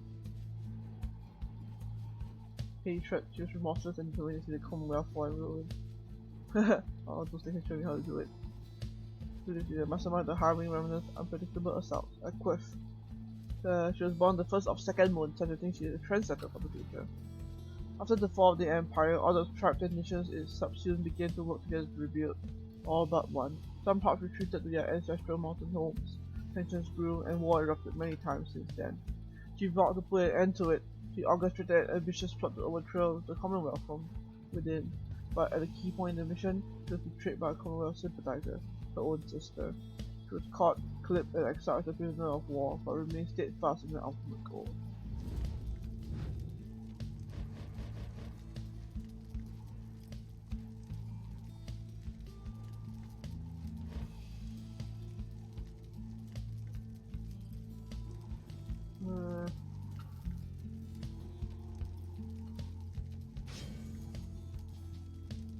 Sir Gilman.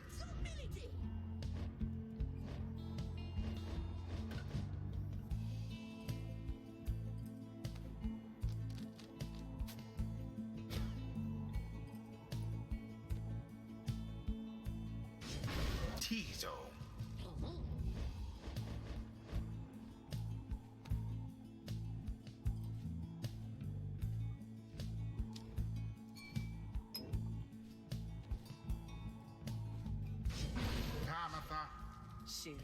Very well. You should put your faith in me then, Ritter darling? Even though I could slip free of influence if ever I so choose. Then, I try to do my part as well. Face us, wastrels of the Commonwealth! The pain and loss of your defeat this night shall reverberate not only in your hollow heart, but in the homeland that abandoned you. Are you quite sure it has to be this way then, sister? There's no compromise here, Pramita. Not for traitors to my country or my blood. I understand. Then, so be it.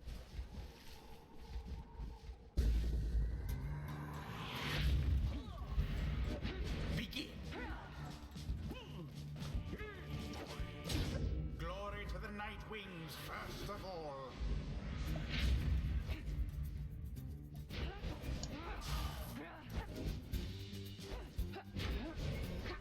Oh, crap. Be gone. All of the Night Wings banish.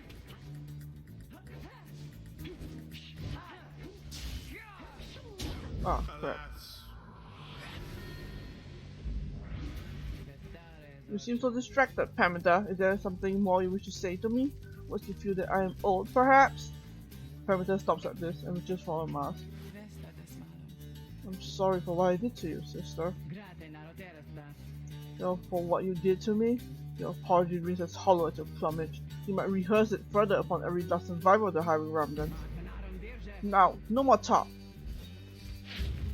Such hatred spewing constantly from Tamatha, yet here in exile, with grace.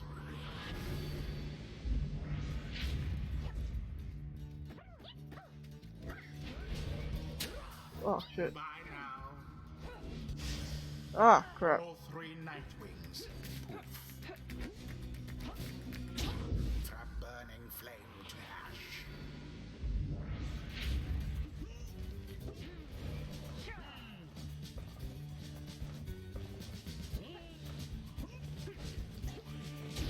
Splendid.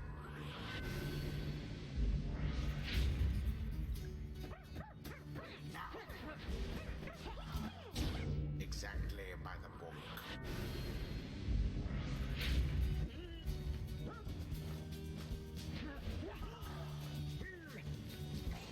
Huh. Sir Gilman plunges into the fire.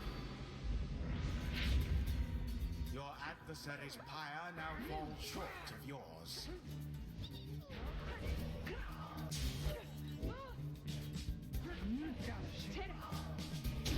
Tamatha has doused the flame.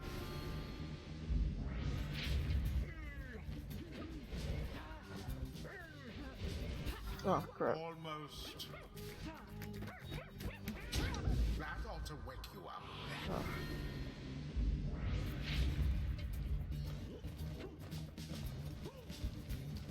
Ah. If I were that one, I'd be rather angry.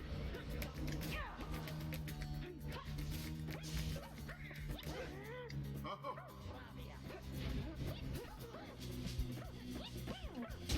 Brilliantly done.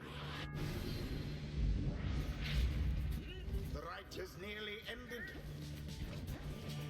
And it is done. It is done. The Nightwings prevail yet again. Their pyre burns whilst that of their adversaries is but ash. Thus end this night's proceedings. You win, Blood Sister. You win. San Securistas. I suppose that means... I don't suppose that means you reconsider. Sande varidas. You know that I cannot. You are always obstinate. But in that regard and all others which count for anything, you are inferior to me. Remember that. What you offer is meaningless to me. I shall free myself without your help, or that of anyone. Now then, farewell. Wait. What of your comrades, the Essence? You must need them at least. Mincing my words as ever, Pamita. Know that I do love you, in a way. Is that what you wish to hear? But my purpose is plain, and you stand in its way. You are a fool to think my freedom is my goal. My freedom is a means towards an end, the likes of which. My freedom is the means towards an end, the likes of which you would never abide. Do you think you could sway me from my purpose, Pamita? Pamita remained silent for some time. Concilia.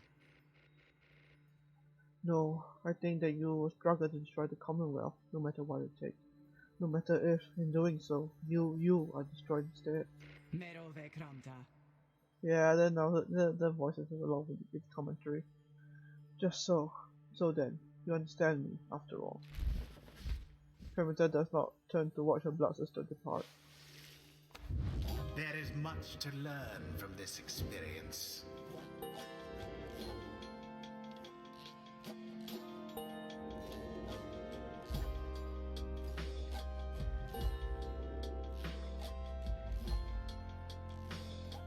Until the stars align.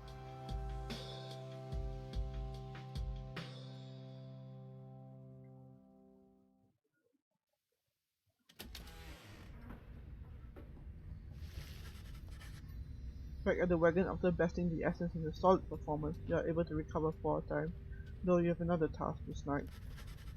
Time again to seek out where the rite shall take you next, by searching for the answer in the waning starlight. The stars yet shine for you, revealing various paths forward. Alright. Triesta. Ores. Blue.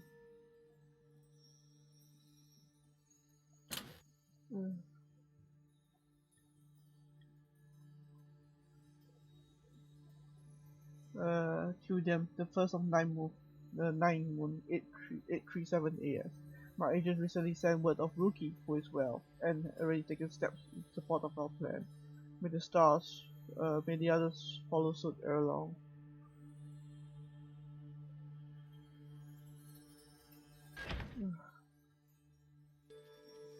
Barker.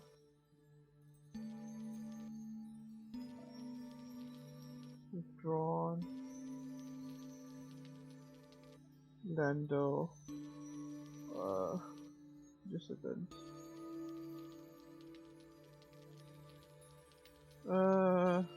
Fine. Let's go against you.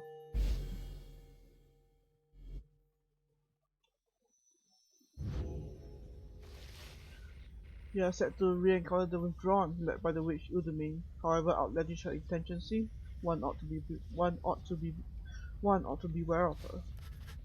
He then reveals what he has learned of her and her design. Witch Udamine, one of the Bog brothers and head of the Withdrawn, a triumvirate more interested in the legends of exiled, the Astro-born than in the Rites. Her kind was known to be reclusive in the Commonwealth, yet she was brazen in her disdain for common values. She practiced the unspeakable. Somehow, one day, her research into flammable reagents grew into an obsession with exiled, despite her widely held belief that he is dead or never did exist.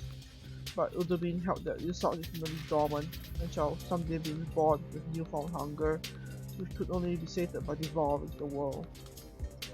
Then at last could exiled return to his glorious home, and Udamine would go with him. The monstrosity described his symbiote, thought slain by its grudge. When Commonwealth officials showed up to take Udamine for spreading unrest, he was all too eager to comply. After all, a sentence to the downside meant being that much closer to Ilsaut's resting place, where she believed she had much work to do, where the Withdrawn stood ready to assist. In short, the 8 Scratch certainly would not approve of what she aimed to do, so be careful in her presence, reader. And for now, good night.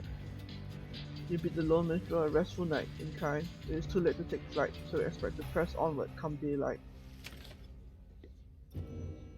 Page revealed the essence. Yes, Parameter, will you explain to me what's going on now? Despite Parameter's mental conditioning, you can tell something is troubling her. She won't listen to a word I say, not one damn word. If she were my blood sister, I should think I hate her guts as much as she hates mine. She shakes her head. I should apologize to you and everyone.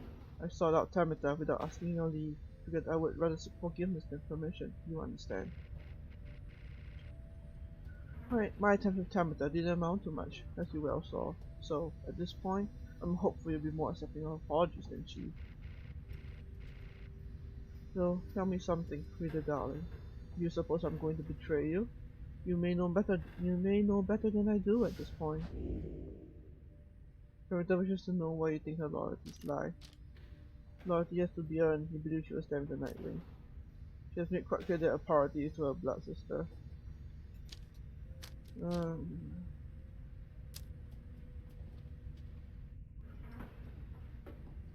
know what, I trust you. You express to Tamita that you do not view her efforts to make peace with Tamita as being contradictory to the group's larger goals. You understand why she did what she did. She says nothing for a while. It's kind of you to say, darling. May the others see it with such generosity.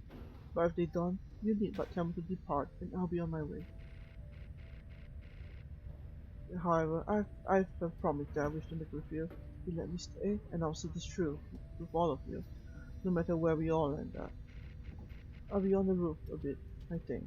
You take care too, darling. Despite Perimeter's disappointment with the outcome of her confrontation with her blood sister, you sense she is less troubled now after your brief conversation.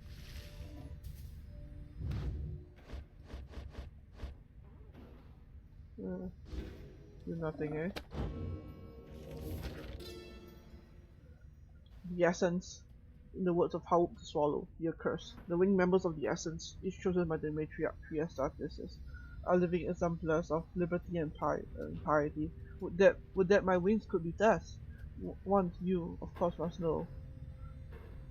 We all had wings. It is said that the people of the Empire would relinquish theirs, drawn in by earthly matters as they were. But the harps, such as Triesta, held tight the liberty their public could afford. These divergent paths did cause a share of differences between the winged and the wingless over time. But here, in this land, our purposes are shared, our goals united. That then is the essence. That is who they are, and what, and why.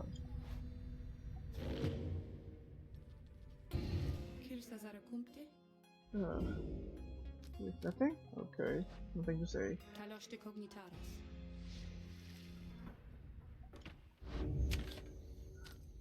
Continue the journey.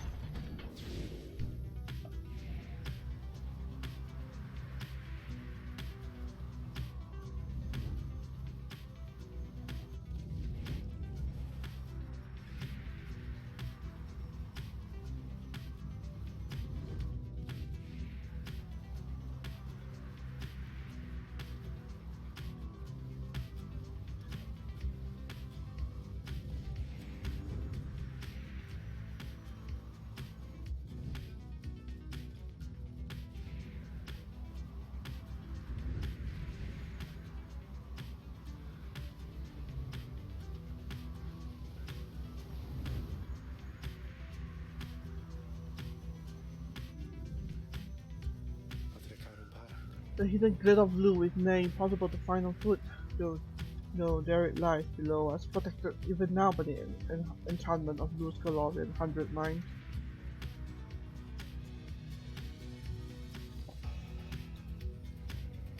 I understand the river named for him is rather famous in the Commonwealth. The mouth of the river Scalorian opens wide very... I understand the river named for him is rather famous in your Commonwealth. The mouth of that river Scalorian opens wide not very far from here. River Scalorian, the largest river on the other side, which cascades down eternally to the downside. Begone to distant lands beneath our own, more suited to your kind. It was there that limbless Erizek was defeated, turning the region lush and livable, at least for certain denizens, although, of course, not everyone believes this. The root titan Ventifer described. Erizek lives a husk, a single foul seed, still rotting where once something mighty stood. The adversaries are withdrawn must be working to find their way there even now. Good fortune you're right against them, leader. Taking this route. Sir Gilman believes the conditions here are right to trade the way to the sea dominion. Let's land here. Your wagon touches down in Black Basin, where you first met Volfred and Perimeter as well. You briefly wondered at what might have happened had your path not crossed, as you consider what to do with the remains of the afternoon.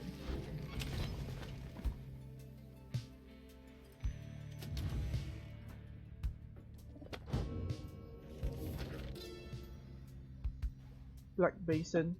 The continent we call Black Basin shall one day tear itself apart upon arriving upon the blackened molten crag, tolerable only by the harp Triesta, we press onward towards suffocating wood. This land felt to us somehow primordial, deep in its roots and noxious crevices, lay innumerable clues as to its ancient history, but we had little time to excavate for our supplies by then. Further, we were lost. Our best attempts at circumnavigation all had failed. It was Blue Scalorian who reached out at last onto the stars, and they revealed the way. Then we at last could see the secret Mount Elodale there in the distance. Ooh. That's cool.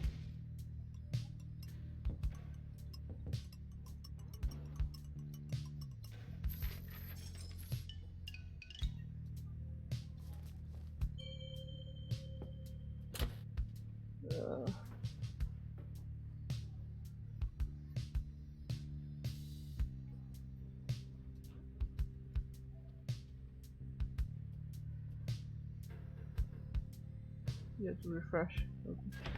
No worries. I think I should be ending pretty soon.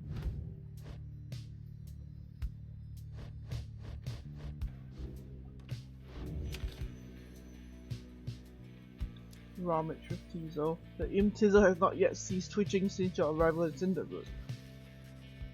The little imp Tizo's keen sense for things now takes you far into the untamed flora of Cinderwood. Keeping it up with him proves difficult at times. All of a sudden, he begins to hop and screech. Tizo wants you to help him dig up something right underneath his feet. You begin to dig in the vicinity and soon uncover something lost and buried, perhaps for someone such as you to find. Ooh. If Benny was putting the orb, the spirit has a chance to automatically pass it. The tiny light-emitting creature in this cast has taken residence there by choice, despite appearing trapped. That's cool.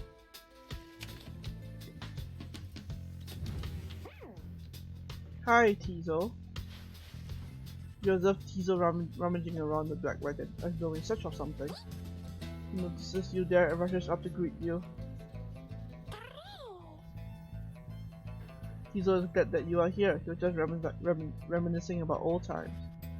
But just as quickly, he resumes his search. Tizo is looking for something a former exile of the Nightwings once gave him. He is very frustrated that the object he seeks is nowhere to be found. You almost do not notice the lone minstrel's approach. I'm afraid that it is gone, Tizo. I am very sorry. Reader, it is nothing that ought to be cause of for much concern. Merely that Tizo has misplaced something of sentimental value to him. It was just a spare bandage, he indicates, exactly like the one on his horn. Tizo here has had many adventures with the Nightwings. Is that not, Tizo? He squawks in approval. Those memories shall always stay with you. Is that not what matters most of all? He confirms this as well. Then, please do not worry yourself about it anymore. It is a symbol of a distant past, besides. Tizo scouts away up into the rafters. The lone minstrel watches him go. The object that he seeks does not exist, reader. Tizo searches for it from a fleeting memory of his days with the Nightwings of the past. He performed regular duties via the dry teams at first, but soon distinguished himself. I was none too surprised. He was clearly special. Drive imps, ravenous creatures indigenous to the downside, possessing few passions other than the fast meal. Few in the Commonwealth believe these beasts are real. True stories of them are often told in jest. He had grown close with the other members of the Nightwings when misfortune fell and the triumvirate fell apart. Perhaps Wolfred has revealed. I'm sorry, to the box. Yeah, like the mic for this headset is not very good, so I'm like investing in a new mic, but I can't get it anytime soon.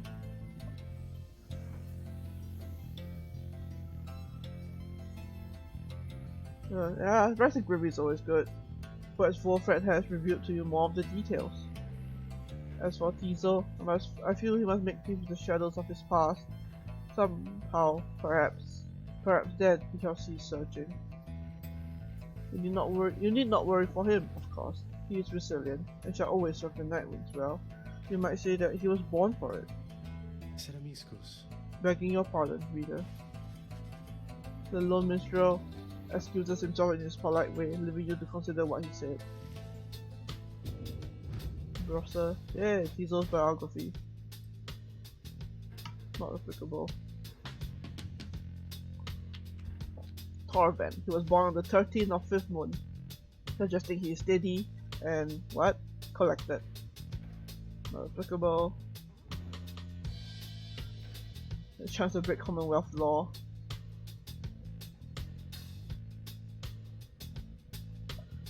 Yeah, I mean, I definitely want a better quality of a mic as well, but that's something in the future. There are a lot of imps in the downside, but few, if any, are like this one. In fact, he seems to be descended from the most famous imp of them all. Tizo is older than he appears, and drove the black wagon on the Nightwings for many years, learning much about the rites while traveling with the triumvirate. But when misfortune fell, he disappeared.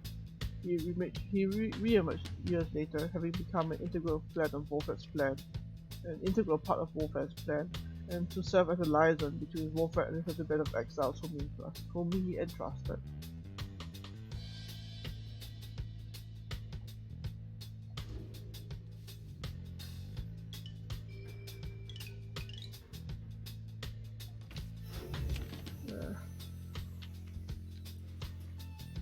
Alright.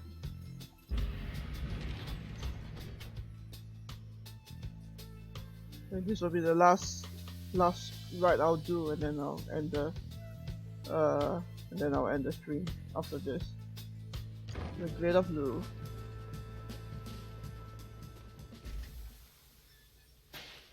En route to the Glade of Lu, the wagon comes to a sudden halt.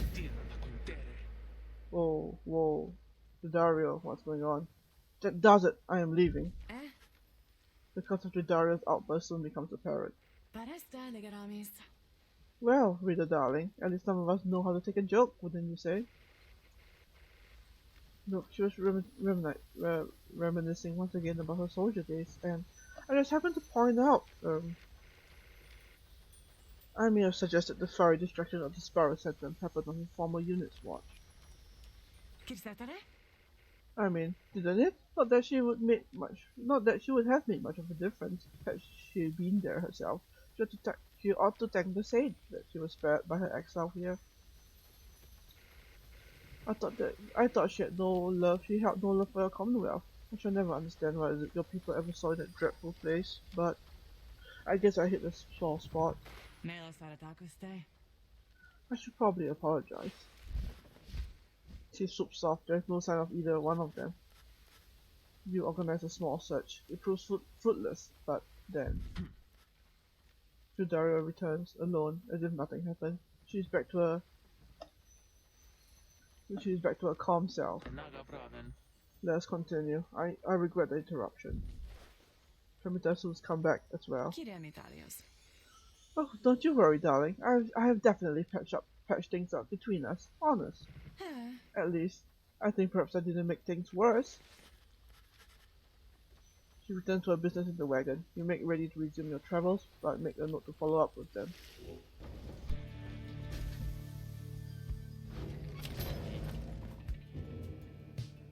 The Glade of Lu, the Freedom Pack. Oh, hey guys, look, I got something here I think which maybe you would like. We show you several multicolored liquids of some sort. Sun Serum, Star Serum, and Moon Serum. Plus 4 hope for the next ride. Okay. Yeah, they taste pretty good, I guess. And besides, they can give you just a little lift you need. You know what I mean? That's a pretty voice. Yeah, Jodaro's pretty badass. You get thirsty up? You get thirsty for him? Don't even worry, I can get more soon.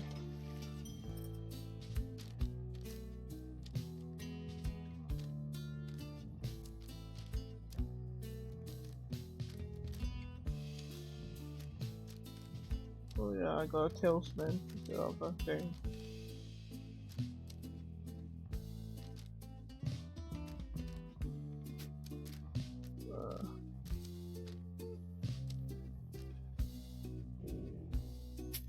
I'll just get some stardust.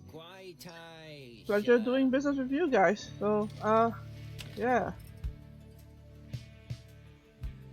Look, a drug dealer.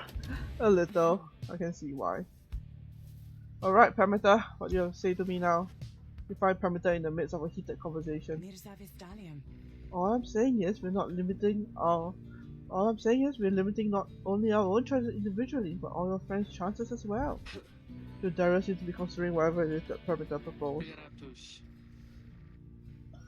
Reader, the harp here is suggesting that perhaps it would be best if I were to form an alliance with the ones whom I fought for the better part of my life.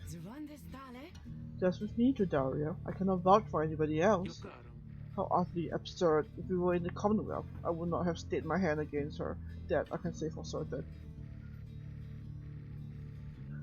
However, as Hadwin would say, what happened back there, perhaps none of that matters anymore. And what matters more is what we do from here. That is to say, I am willing to give it a shot. You mean you will be willing to conduct the rites with me? Yes. Murikasenta. Excellent. I knew that you would come around. Fuma. Thought she'd never come around, but I also give her the benefit of the doubt here. Moshirikantas. I'm grateful for your open-mindedness. No need to let old amity between our ancestors ruin things between us, or the others in our little party, for that matter. After all, do not push it with me, Harp. We shall see if the reader here is discussing kind of perils in their coming right. I am willing to defer to her. Momitalarantas. Anyway, you see, I think I managed to make amends there. Doubtless we get on swimmingly in no time. Yeah! Permita and Jodario are now willing to conduct the rite together. Hope for the best.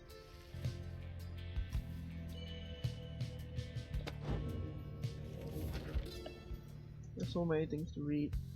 We read the land of an impending doom, but face another of its kind, for we knew that we were trapped. Yet for each danger we face, for every failed ambush by the Ark, we met with gentle souls and kindred spirits in the downside, who deserve more than to fade from memory within this land. It was then the stars themselves showed us the way, delineating a great void across the sea. Near broken we became, but then, at last, a moonlit vision.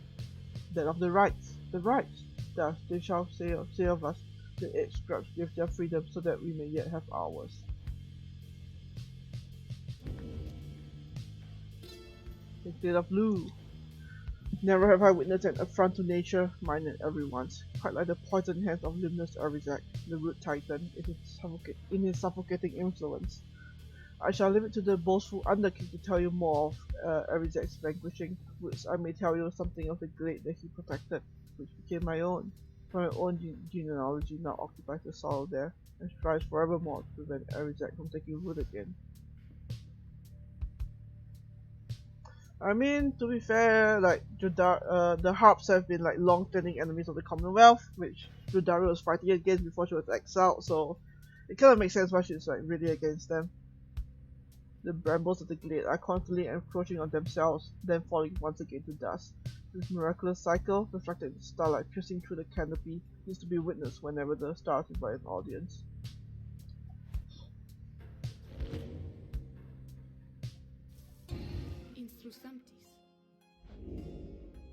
Oh, still nothing.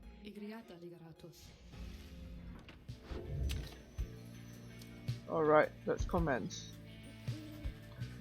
Though the now familiar surroundings of the Glade of Blue make preparations faster than before, the stars are already aflame by the time you and the others are gathered. The rite against the withdrawn is commencing soon. Please be ready, madam.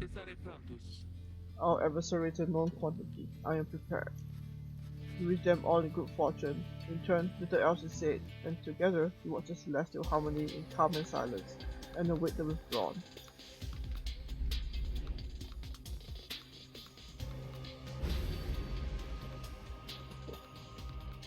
Oh. Something else catches your notice in the sky this time.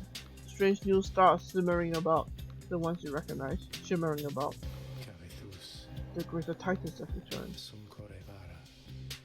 Some of them, a million in spirit, not in form, but those dark stars are a portentous sign, though they may light your way, beware the path which they illuminate, reader. Henceforth you may invite the influence of the Titan stars. Omens in the night sky, each representing one of the downside mystical monstrosities. Use the Titan stars for a greater challenge. Slain or routed long ago, the greater Titans are an indelible part of the legend of the 8 scribes. Look upon them without fear. Behold the Titan stars. You South Astroborn. Your adversaries are more cunning and quicker to react. Call upon Titan stars to rank up faster. Your adversaries have 8 hope to hear and return sooner. At the start of this rite, your Pyre adversaries suffer damage. Islak Astroborn. Limbless Erizek. Endriga the Widow. Star of the Blood Titan, once vanquished by the Underking or the Sea Dominion. Star of the Root Titan, once vanquished by the Scrap Loose Galorian.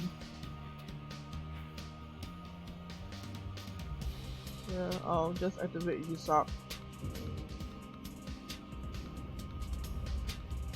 Yeah, feel free to go to bed if you're tired, Jared. I'm pretty much going to end the stream after this match. The Titan stars, burning remnants of monstrosities felled by the scribes themselves. Dare you to stand against them in their fury? Dark is the knowledge that you seek there, reader. Best focus on your adversaries, keen as they are to confront you once again.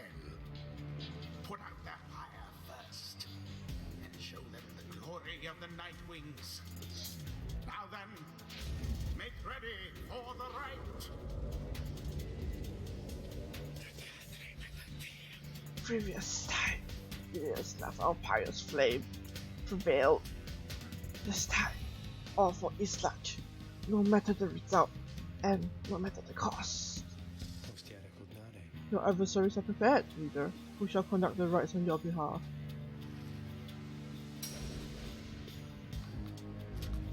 Who shall conduct the rite?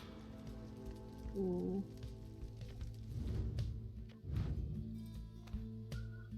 Most bog crews kept to themselves, but Udamine was always brazen in her disregard for Commonwealth doctrine and values. Though her studies of flammable regions, Udamine grew obsessed in regards of the eight scribes, especially exiled, who she believed lay dormant and would one day be reborn with newfound hunger, which would only be sated by devouring the world. And Commonwealth officials tried to take her in for spreading unrest, she was all too eager to comply. Pyromancer. Left to their own devices, they provided for the Commonwealth some of its more provocative inventions. Caprice. She was born 16 of first moon, suggesting she's ambitious but also discontented. Paganism. Spread out legends tales to the occult, which eventually roused the Commonwealth's ire. The record stated that she acted beyond all reason and that her constitution was incurable. 52 years. Wow.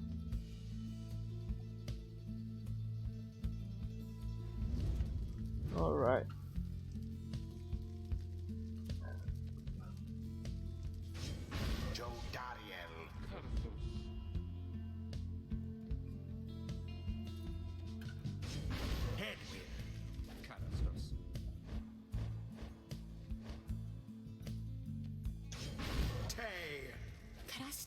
The choice is cast. Oh, okay. I think I am ready. Hear us, Yisak. Bring to us thy terrible power.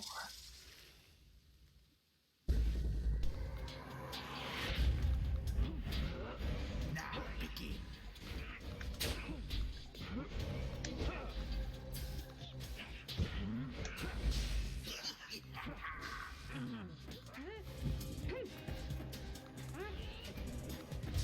Oh, crap.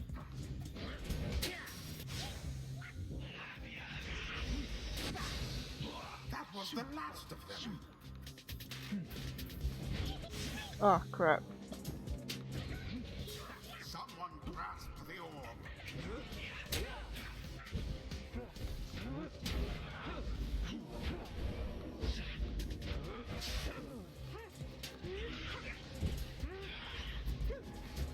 Ah. Oh, you poor thing.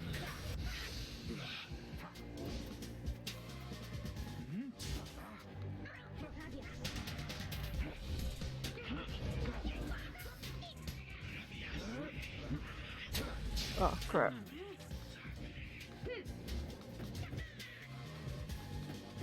Ah. The orb slips from your clutches. Ah. The path to glory eludes us all at times. Yeah, Dario is a big...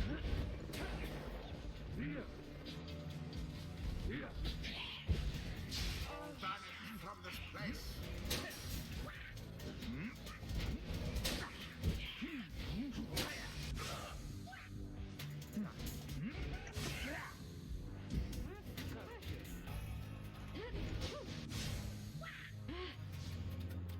Take it, magnificent.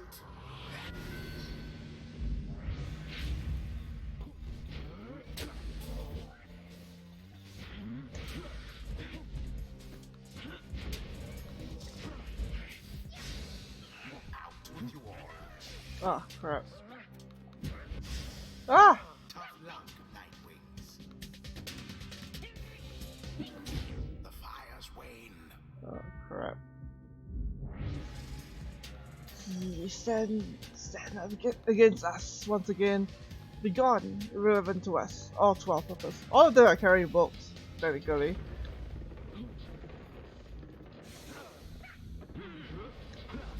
Ferocity untied.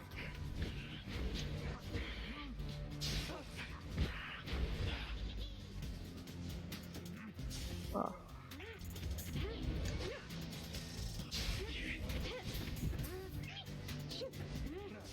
Oh dear.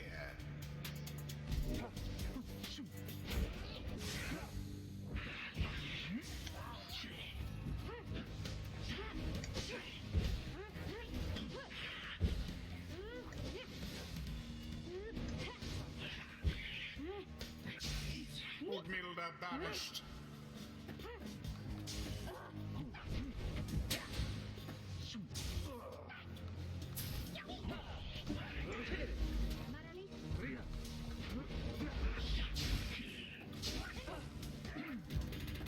Good.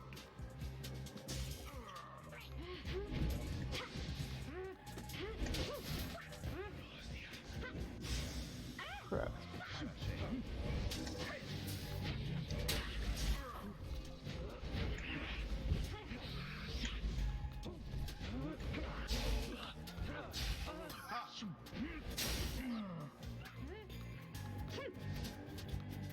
Ah, crap. So sorry for the wait there, Rita.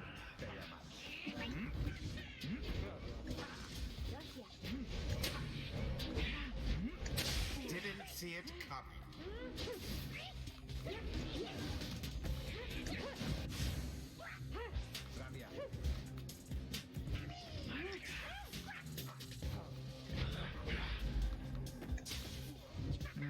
Too bad.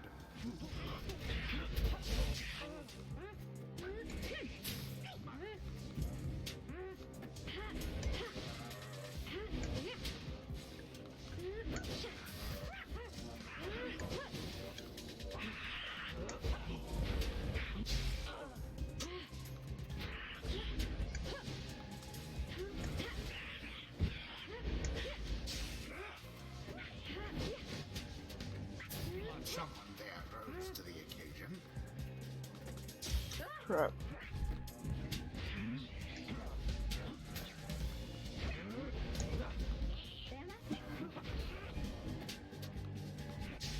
You'll have to do better Oh. than that.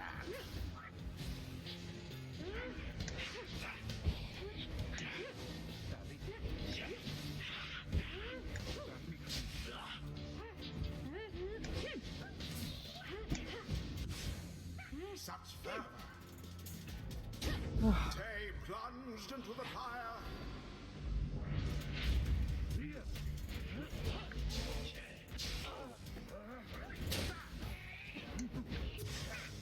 Wherever did the Nightwings go? The orbs engulfed. Oh boy.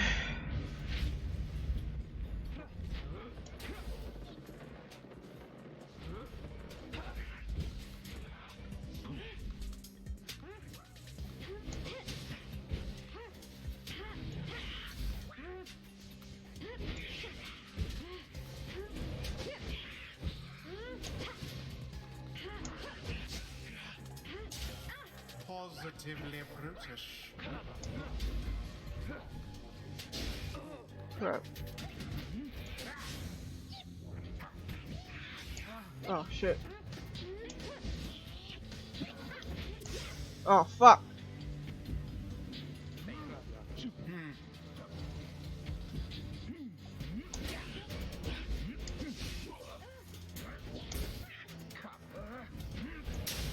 Unfortunate for the withdrawn. Goodbye, Jodariel.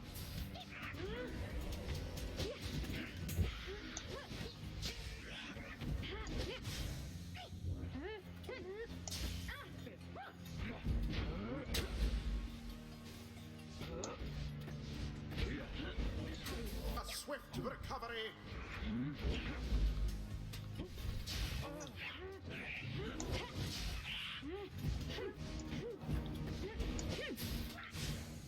Banishment for all. A pyre stricken from afar.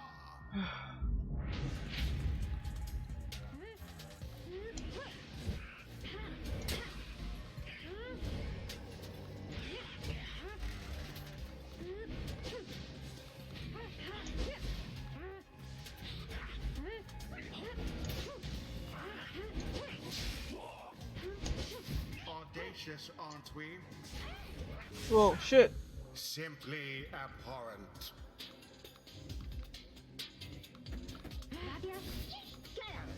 Whew, that was close.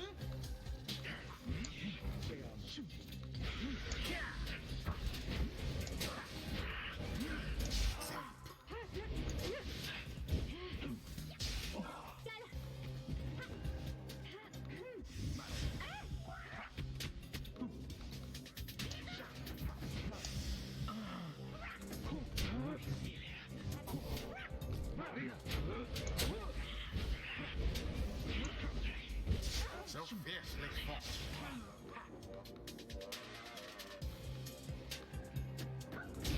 Ah, You fuck. left yourselves wide open.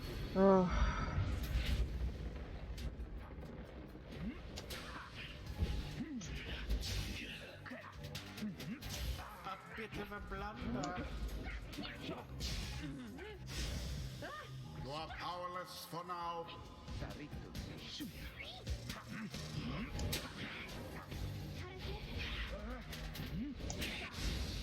Outfly.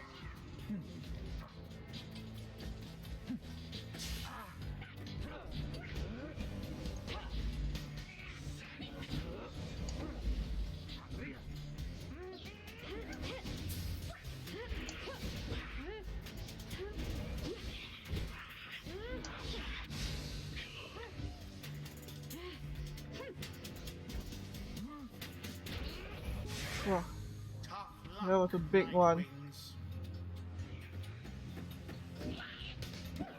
And it is Ah, I lost. the withdrawn prevail.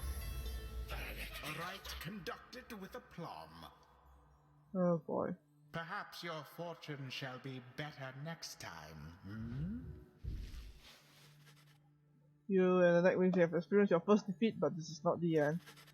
Rather, this is an opportunity for you and your fellow exiles to press onward. Dario, for example, learn a valuable lesson this night. A valuable lesson, a rush of enlightenment gained from surviving a tough situation.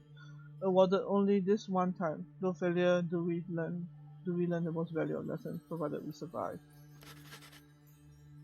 So too has Sadwin, not in spite of his step back into the withdrawn, but because of it. And Tay is no exception. She has gained more insight here as well. Your fellow exiles all shall gain enlightenment and learn and grow from what transpired. And your story shall continue. The choice of whether to accept such outcomes, now and all throughout your quest, is to be yours alone. You Souch grow stronger, stronger now to darkness will return. Damn it. Win or lose, we press on. The rites. Wait, let me finish this up. The rites do tend to teach something of trust. Jodariel walks further down the path Utter to one nonsense. end. All of this. That we have come this far. Fortune alone cannot be the cause.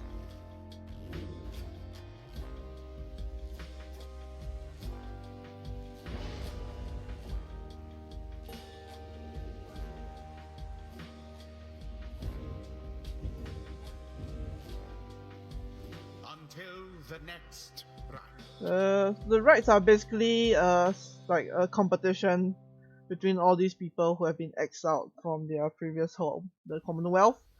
and the rites are basically the only way for them to gain back their freedom and like be able to return back to the Commonwealth. Back at the wagon, after your flame was quenched by the withdrawn near your latest confrontation, you're about to join the others discussing the outcome, and Wolfred finds you.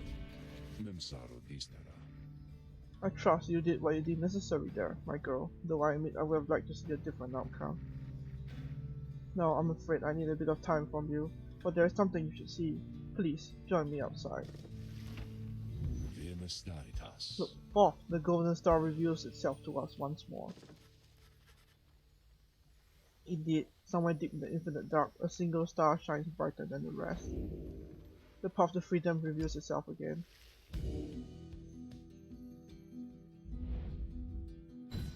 Solium, the golden star. I need to fight the withdrawn, cause they won against me. The reappearance of the Titan stars is cause for some concern, though best ignore the old superstitions and remain well focused on the task at hand. Once more we are to travel to the forest Solium. Any maiden age guards watch over us. The 4th of 9 moon, 857 AM. Fight with withdrawn again, eh?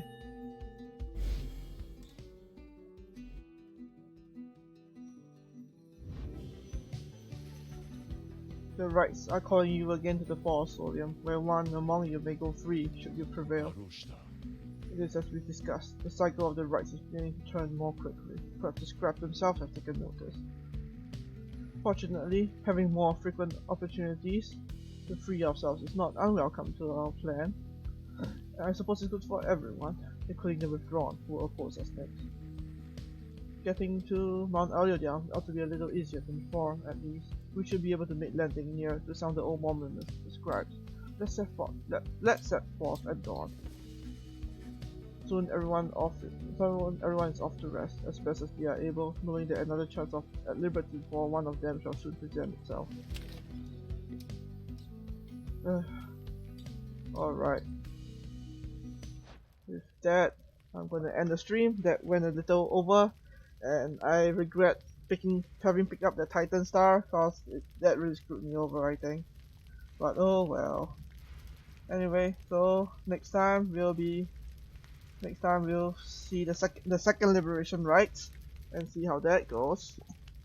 But until then, thanks you guys for jumping in and playing and watching the stream. I always appreciate it, and I hope you enjoy watching this game. And if you're inclined, you can play it for yourself. But yeah, I really enjoyed this game. There's a lot of talking. I really have to try my voices, which is really trying. I get really tired halfway through, but I hope it's doable enough nonetheless. Yeah, anyways, yeah, no problem, Captain Romeo. I enjoy it. But yeah, as always, the event for the next stream will be up on the channel, and yeah, no worries, guys. I'm glad to do it. I'm happy to do it. The Dario, yeah, that's basically it. Fantasy basketball. I might not use the Dario for the liberation rite, to be honest, because she's just way too slow against those enemies, those particular enemies rather. Alright, anyway, enough babbling. So I'll see you guys next time to see the second liberation rite and continue to see where it goes from there. Alright, see you guys. Until then, goodbye.